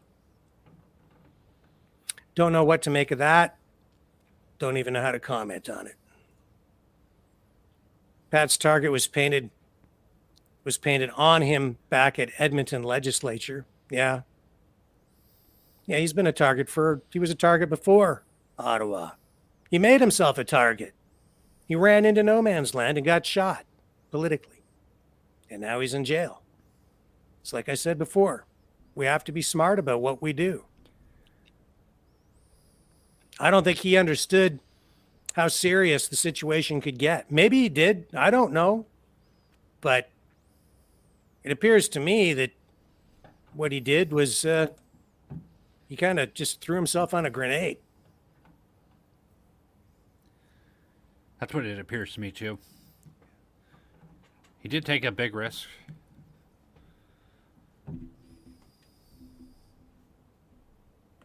So, what else do you have lined up there, Brendan, on your side for stories tonight? Well, I think we need to talk about some good news, so let's talk about some good news. Good idea. We could use some of that. Yes. Well, good news for America, but I will gladly celebrate for my brothers and sisters south of the border. So definitely congratulations. Let's take a look at this story here. And ta-da! Federal judge voids U.S. mask mandate for planes, public transportation after CDC extension. So the Center for Disease Control had tried to extend a mandate for masks for travel in the United States. That is via plane, train, taxi, ride-sharing programs, etc., etc. So let's get into the story. The federal government said Monday passengers traveling on airplanes and other forms of public transportation will be required to wear a face mask for now, after a federal judge in Florida voided the mandate. The decision Monday by U.S. District Judge Catherine Kimball Mizell in Tampa says the federal mask mandate exceeded the authority of the Centers for Disease Control and Prevention. Let's read that part again because it just felt really good. Says the federal mask mandate exceeded the authority of the Centers for Disease Control and Prevention, which failed to justify the order and didn't follow proper rulemaking procedures. So, the government in the United States, just like Canada, have put in far sweeping and broad rules for everybody under the sun, and they didn't follow procedure, according to this judge. And look what happened. It goes slap right back in their face. The mask mandate announced in January 2021 had been set to expire yesterday. The CDC announced last week it would extend the mandate another 15 days to allow more time to study the BA2 Omicron subvariant of the virus that shall not be named. that is responsible for the majority of cases in the U.S. It was the mask mandate's fifth extension, despite repeated requests from airlines and other travel industries officials to ease restrictions. And we've talked about that on the show before. We talked about air filters, Rick Walker. Do you remember that? Yes. That air filters on these planes are pretty powerful things and are capable of collecting and cleaning the air quite thoroughly. Biden administration official said the ruling means that, for now, the mask mandate is not in effect.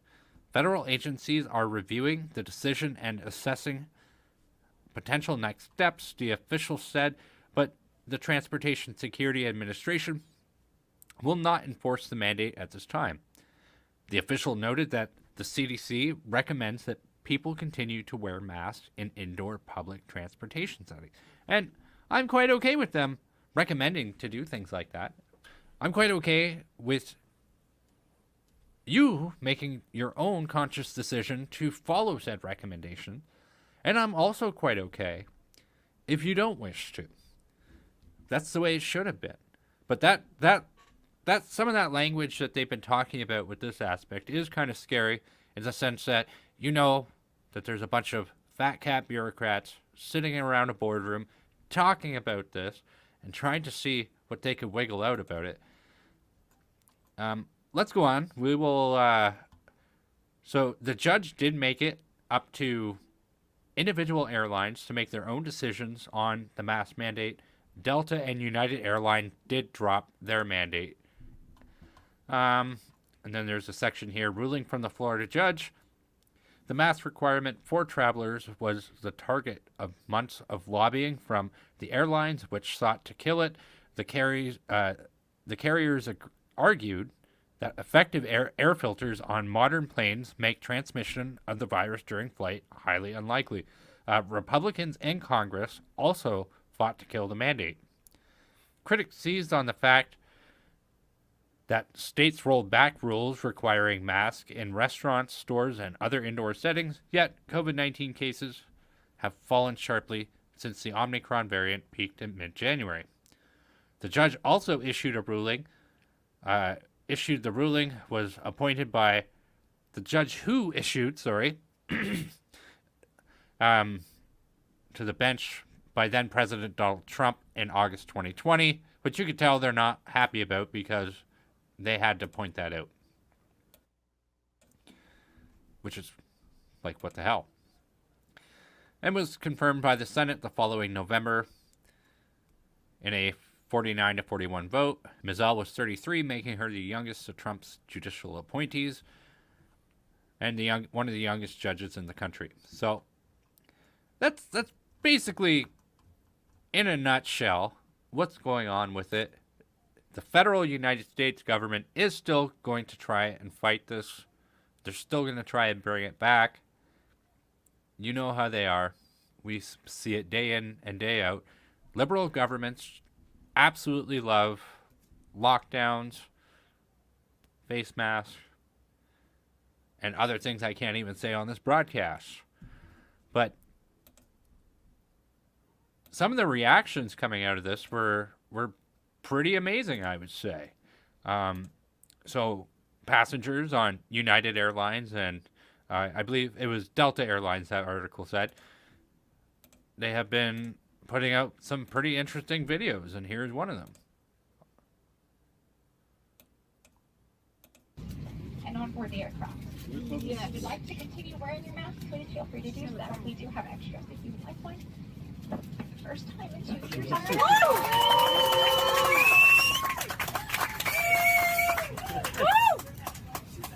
So my name is Sarah. I will be your flight leader on 1 hour 35-minute flight up to Atlanta from 3 other business flights some of my dear friends. Together, we are here for your comfort and safety. So in just a moment, we will be going over the safety features and on board the aircraft. And wow. Does that look like a crowd of upset people in that airplane? No, it does not. Everybody is cheering. They're happy. The airline attendant is so happy. She is crying. what a situation that we have on our hand. And Twitter is absolutely flooded with stories like this. It's amazing. A lot of these stories are, some of these planes were flying over the Atlantic Ocean, and they got the news over the airlines, and a lot of excited pilots and other people had to make sure that they voiced that to people, and everybody took the mask off. And the funny thing is we've all seen the videos in COVID during this time, last 2 years, where there's certain people who are freaking out on airlines about people not wearing their face covering. And so, what a refreshing story to see that we're not looking at. It's very clear a lot of people don't like these mandates at all. And that a lot of people have clung to them on the mere basis of virtue signaling. And I think this story really highlights that. But that's just my opinion. What are your thoughts on this so far, Rick? It's a big blow to the Biden administration. It's a big blow to the administrative arm of the government in the United States, the CDC. These are bureaucratic institutions that have been flexing muscle that they really should not ought have been flexing to begin with, because they really should not have been enacting mandates like that unless given the authority by Congress. Now we're finding that this judge is taking that position. It seems that some judges, at least in the United States, are not prepared to put up with this kind of lawlessness from bureaucratic institutions anymore. Now, this will be challenged, and if not challenged successfully, I think you will see efforts to reinstate mask mandates in many of these settings through a regrouping. They'll take another run at this and just try to comply with the regulatory procedures necessary to ensure that whatever they put in place sticks the next time. The only thing that might stop that from happening is if there's enough public opposition and politically the Biden administration decides that it's not worth pursuing at this time. But I think there are probably more lockdowns coming, likely as we get closer to the fall. I think that we've already seen some jurisdictions move back toward implementing mask mandates. So this is far from over. Yes. But this is, if you want to call it a victory on the freedom side, I suppose you could do that. I suppose you could characterize it that way. Yeah. Albeit temporary, but I think it's something that it exposes what people actually feel, because you have an airplane filled with a couple hundred people and this announcement goes off and nobody keeps the mask on. Nobody starts a fight with other passengers. I can't sit with him. He's not wearing his thing. Well, it does illustrate that there has been a shift in public opinion. Mm-hmm. But here in Canada, I can tell you that there's still a large percentage of the population that is fearful, and they still wear their masks. Mm-hmm. If you choose to do that, fair enough. I don't want to. I don't believe that it's necessary. And if we're not required by law to do it, then I don't see why I would. So I'm not going to. But the mandates have been dropped here, And I'm quite happy to walk around outside and go into stores and not wear a mask anymore. Not that I ever really did. But we'll see where things go.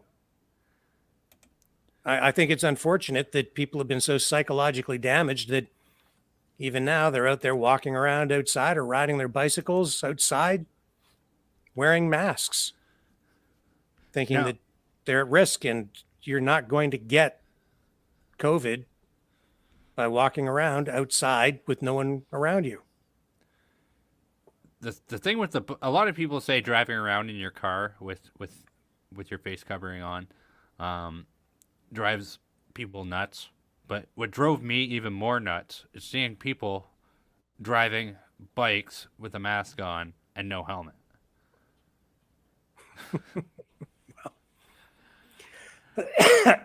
Now, I know a lot of people don't like wearing helmets, and that's fine, but I mean, I would think wearing a helmet would be more important on a bike than wearing your mask. Just saying. Whatever, man. I don't wear a bike helmet when I ride my bike. Well, that's because you live dangerously, both at the grocery store. Dude, when I was a kid, I used to get on my bike with the banana seat in the sissy bar. We talked about that the other night. Yep. And I used to jump that thing off ramps. We didn't have helmets. Hell, sometimes I'd smash my head off the pavement 3 or 4 extra times just to toughen myself up. It was fun. Look at me now. Rhonda says, Matt. You're the host of your own show, so That's I mean, right. If you're a kid, you can.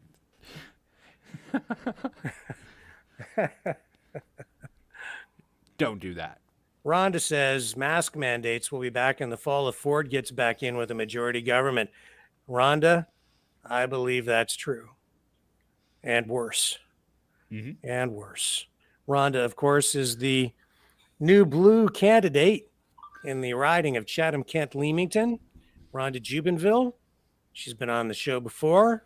She's actually good. She's a good friend of ours. Very trustworthy person. And we absolutely wish Rhonda the best as she heads into the provincial election. So she's a regular viewer, and we're glad that she commented tonight. And we're happy to just, I guess, focus the spotlight for just a moment on Rhonda. And yeah, you're right. Let's not forget, she's a true maverick. She is. She absolutely is. She's a freedom fighter, that's for sure. She's a freedom fighter. And we will be mentioning the other candidates in due course, in fairness, because we do endeavor to be fair here. And in the interests of fairness and transparency, we do have to acknowledge that Rhonda is a super nice person, super awesome, and she is a good friend of ours. So we are a little bit biased that way because we know firsthand how great she is. Exactly. We've done our homework, and we conclude that.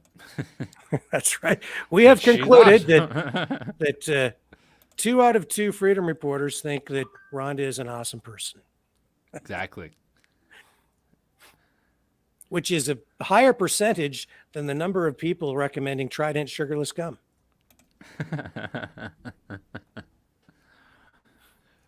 So, and here's a contrast for you. So this is the Transport Minister for Canada, Omar Al-Ghabra.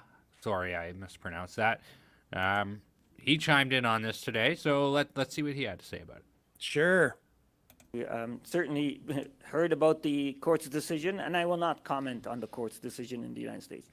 I can tell you that our government and Transport Canada priority is the health and safety of passengers, of the workers in the aviation sector, and that any decision we make, and we've been making over the last 2 years throughout the COVID pandemic, is focused on ensuring.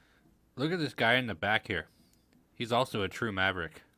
That we protect everyone's health and safety, and it's based on science and data. Masks are proven to provide additional layers of protection, and Are they? we will continue to Proven? follow the advice of our public health experts. And Can we stop that for a second? The regulation continues. They keep saying that there's proof that these masks work. I wanted, where's the proof? Followed up always by the buzzword, additional layers of protection.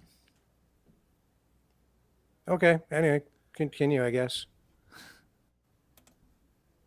That requires carriers to requires passengers to wear masks. So basically, the Canadian government doesn't like you, and they don't like your face because they don't want your face on an airplane. That's for sure. Yeah. Perhaps more important than that, even, is the fact that people who are not vaccinated still are not allowed to get on an airplane or a train or a bus. This isn't over. No. Not by a long shot. When's this going to end? This discrimination. That's what it is. But don't think you're going to get on a plane or a train or a bus and sit beside a vaccinated person and put them at risk, said the Prime Minister. How does that even make sense? I was thinking about this just this morning again. How does that even make sense? If you're not vaccinated, but you're not infected, and you sit next to someone who's vaccinated, or let's say you are infected, let's say you've got the thing, the virus that shall not be named, right? And then you sit next to somebody who's been, they got the thing in the shoulder. How come that you're putting them at risk? Isn't the thing in the shoulder? What was the purpose of getting the thing in the shoulder? It was to prevent you from getting the virus that shall not be named. But if you are vulnerable to getting it, then what good was the thing in the shoulder? I'm just asking a question.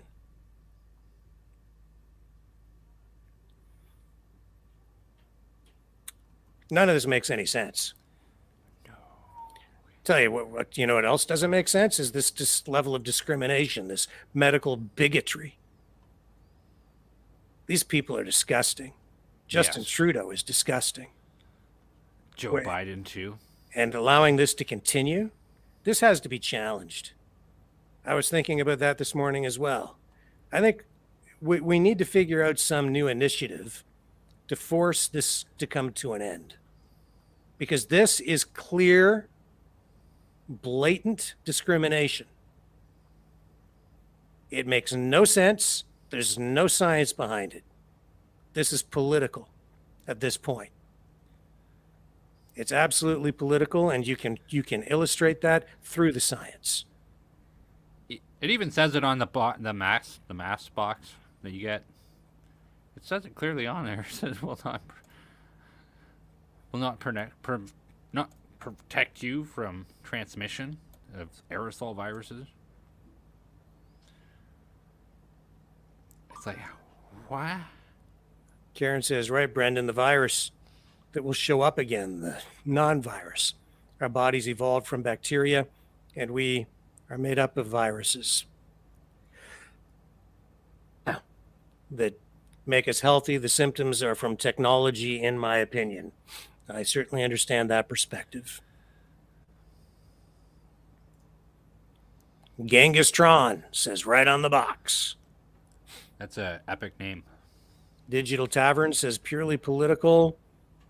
Blah, blah, blah. All of them. Yeah. Yeah, well, we need some sort of legal challenge, I think. I don't know how much longer Trudeau is going to leave this in place. I think he'll leave it there indefinitely. I don't think he cares. It's also clearly a violation of our rights. I don't see how this can be allowed to stand. And I don't see how it can possibly withstand a legal challenge. at this point. It's senseless. But there doesn't seem to be an initiative out there to represent the unvaccinated in this regard. I think maybe we need to look at it more closely, maybe do something about it, start maybe with a petition, and then escalate to some sort of legal action if we can get legal representation to challenge this. Something has to be done. It can't just be left in place, restricting people's mobility like this. It's not right. No, it's not. It's immoral.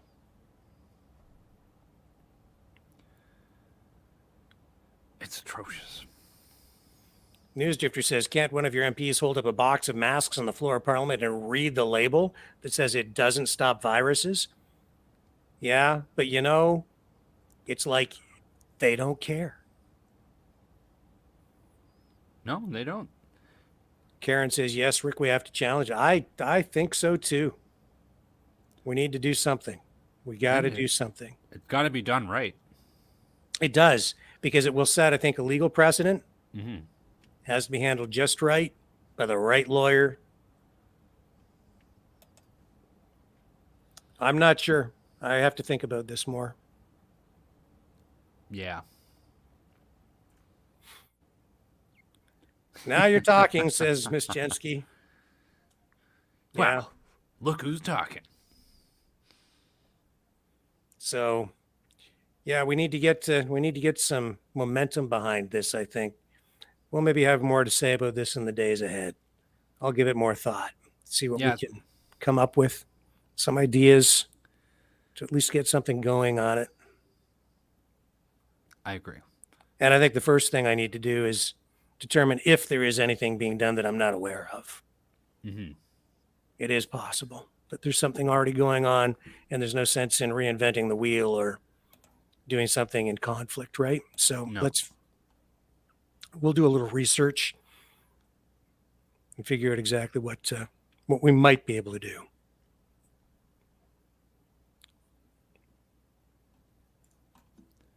The government control is working well for the reset agenda. Yeah. They're working on it. Yeah. So that's what's going on with the masks, the mandates. Well, that's what's been going on in Ukraine. That's been going on with Pat King. So with that being said, let's take a very short break, and we'll see you back on the other side, 30 seconds from now. The New World Order. Government overreach. The Great Reset. Mainstream media lies.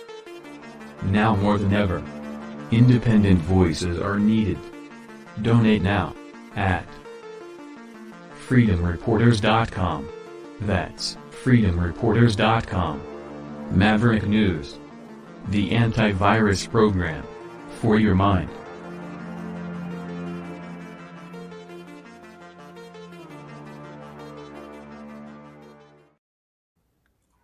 And you can donate at freedomreporters.com.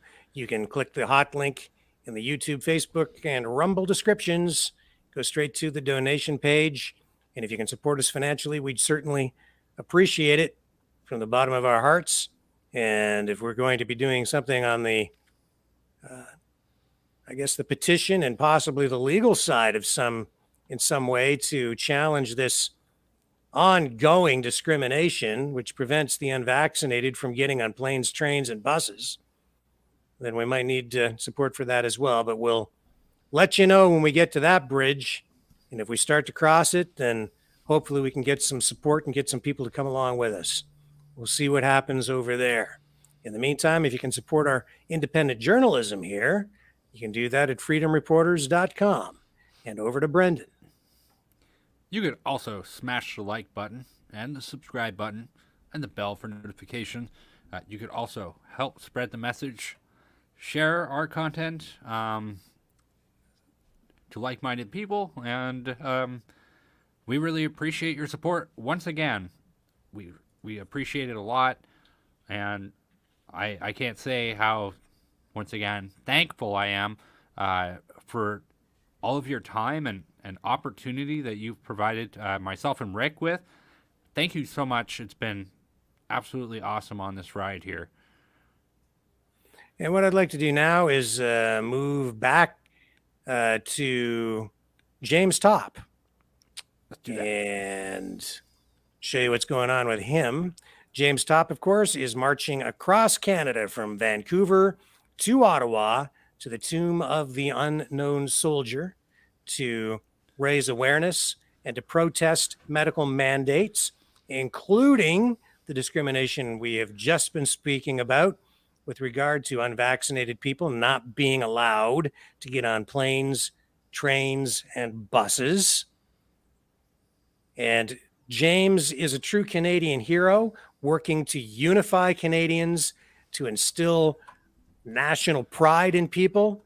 And his effort marching across Canada is simply unbelievable. He has already made his way over the Rocky Mountains. He's put Alberta behind him, and he is in Saskatchewan. And this is a video of James Top today. And we'll just check in with him. We've been following him from the beginning, and we will be having him back on the program live in the days ahead, because what he is doing is truly inspirational. Here's James Top. Windy out there today.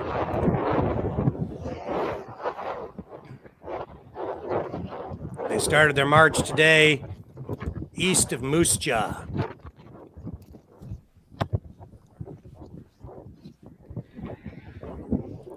James, of course, can certainly use your support as well. He's definitely doing positive things and deserves the support of all Canadians. This is a national moment as far as I'm concerned. He's a Canadian veteran, and he's enduring the weather, marching across Canada, and what he's doing is truly amazing. Soon to be enduring the bugs as well. Yeah. In the warm weather. Poor guy. Let's bring up the live tracker here. We'll show you exactly where James is tonight. Let me just bring that up onto the screen for you. So here's James. Can you see that, Brendan? Yep. Okay. So we'll just zoom out here a little bit. There he is in Regina. Right there. Holy smokes. He's cutting through Saskatchewan like a knife through butter. Yeah, I think he had a goal every day of around 30 kilometers, but he's been every day putting about 40, in some cases 50 kilometers behind him every day, just hoofing it across the country. Truly amazing. And Canadians showing their support by, in some cases, offering him and his crew places to stay overnight, by greeting him when he gets into towns. Many Canadians coming out to march alongside him for a portion of his trip.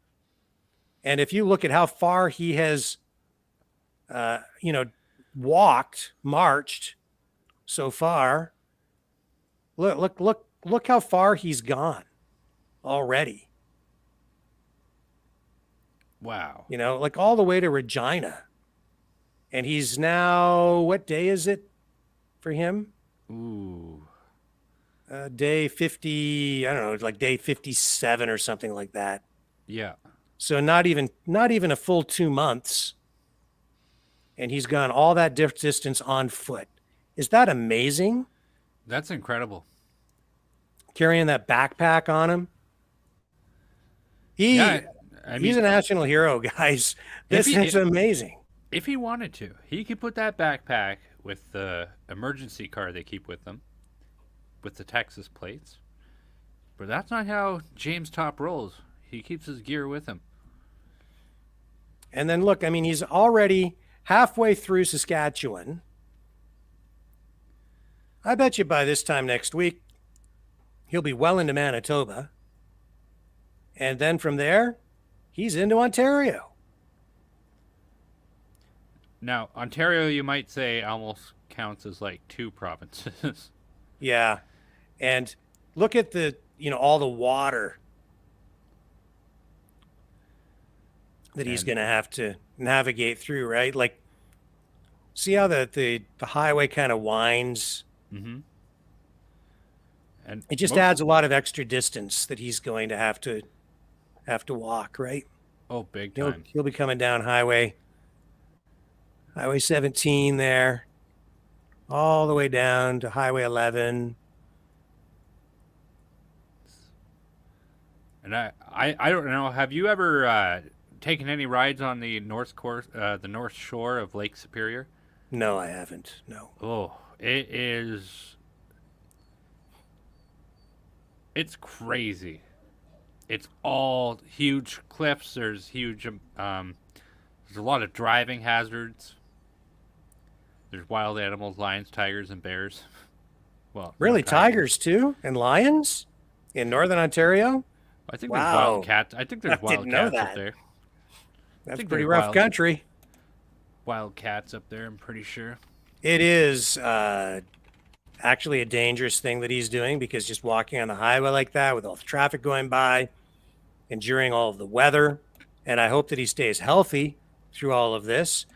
We've seen that the weather at times has been pretty inclement. Cold one day, blustery the next, rain, snow, sleet, hail, you name it, he's walking through it, marching, trudging. And when he gets to Ontario, in many respects, I think when you get into that part of northern Ontario like that can be pretty rough country. Mm-hmm. And at that time, I think the weather will start to warm up, which will be sort of a good thing. But you're quite right, Brendan. He's going to be facing bugs. Black flies, mosquitoes. Yep. Deer fly. And then I'm hoping that when he gets to Ottawa, he's greeted by a huge, patriotic, Canadian-loving, freedom-loving crowd. And do you know the other thing I'm hoping? I'm hoping the cops don't beat the crap out of him. Yeah, when I'm he gets hoping on there. that too. That's what I'm hoping for. I hope they embrace him as well, and I hope that he's able to win some hearts and minds. I hope that James Top is able to turn the tide with his efforts to bring people together, and maybe some of these authoritarians will begin to see things a little bit differently. If anybody can do it, James Top can. I'm convinced of that. But do these people have it in their hearts? I don't know. A lot of people's hearts have been filled with a whole lot of hate by Justin Trudeau, and been led astray by him and his ilk.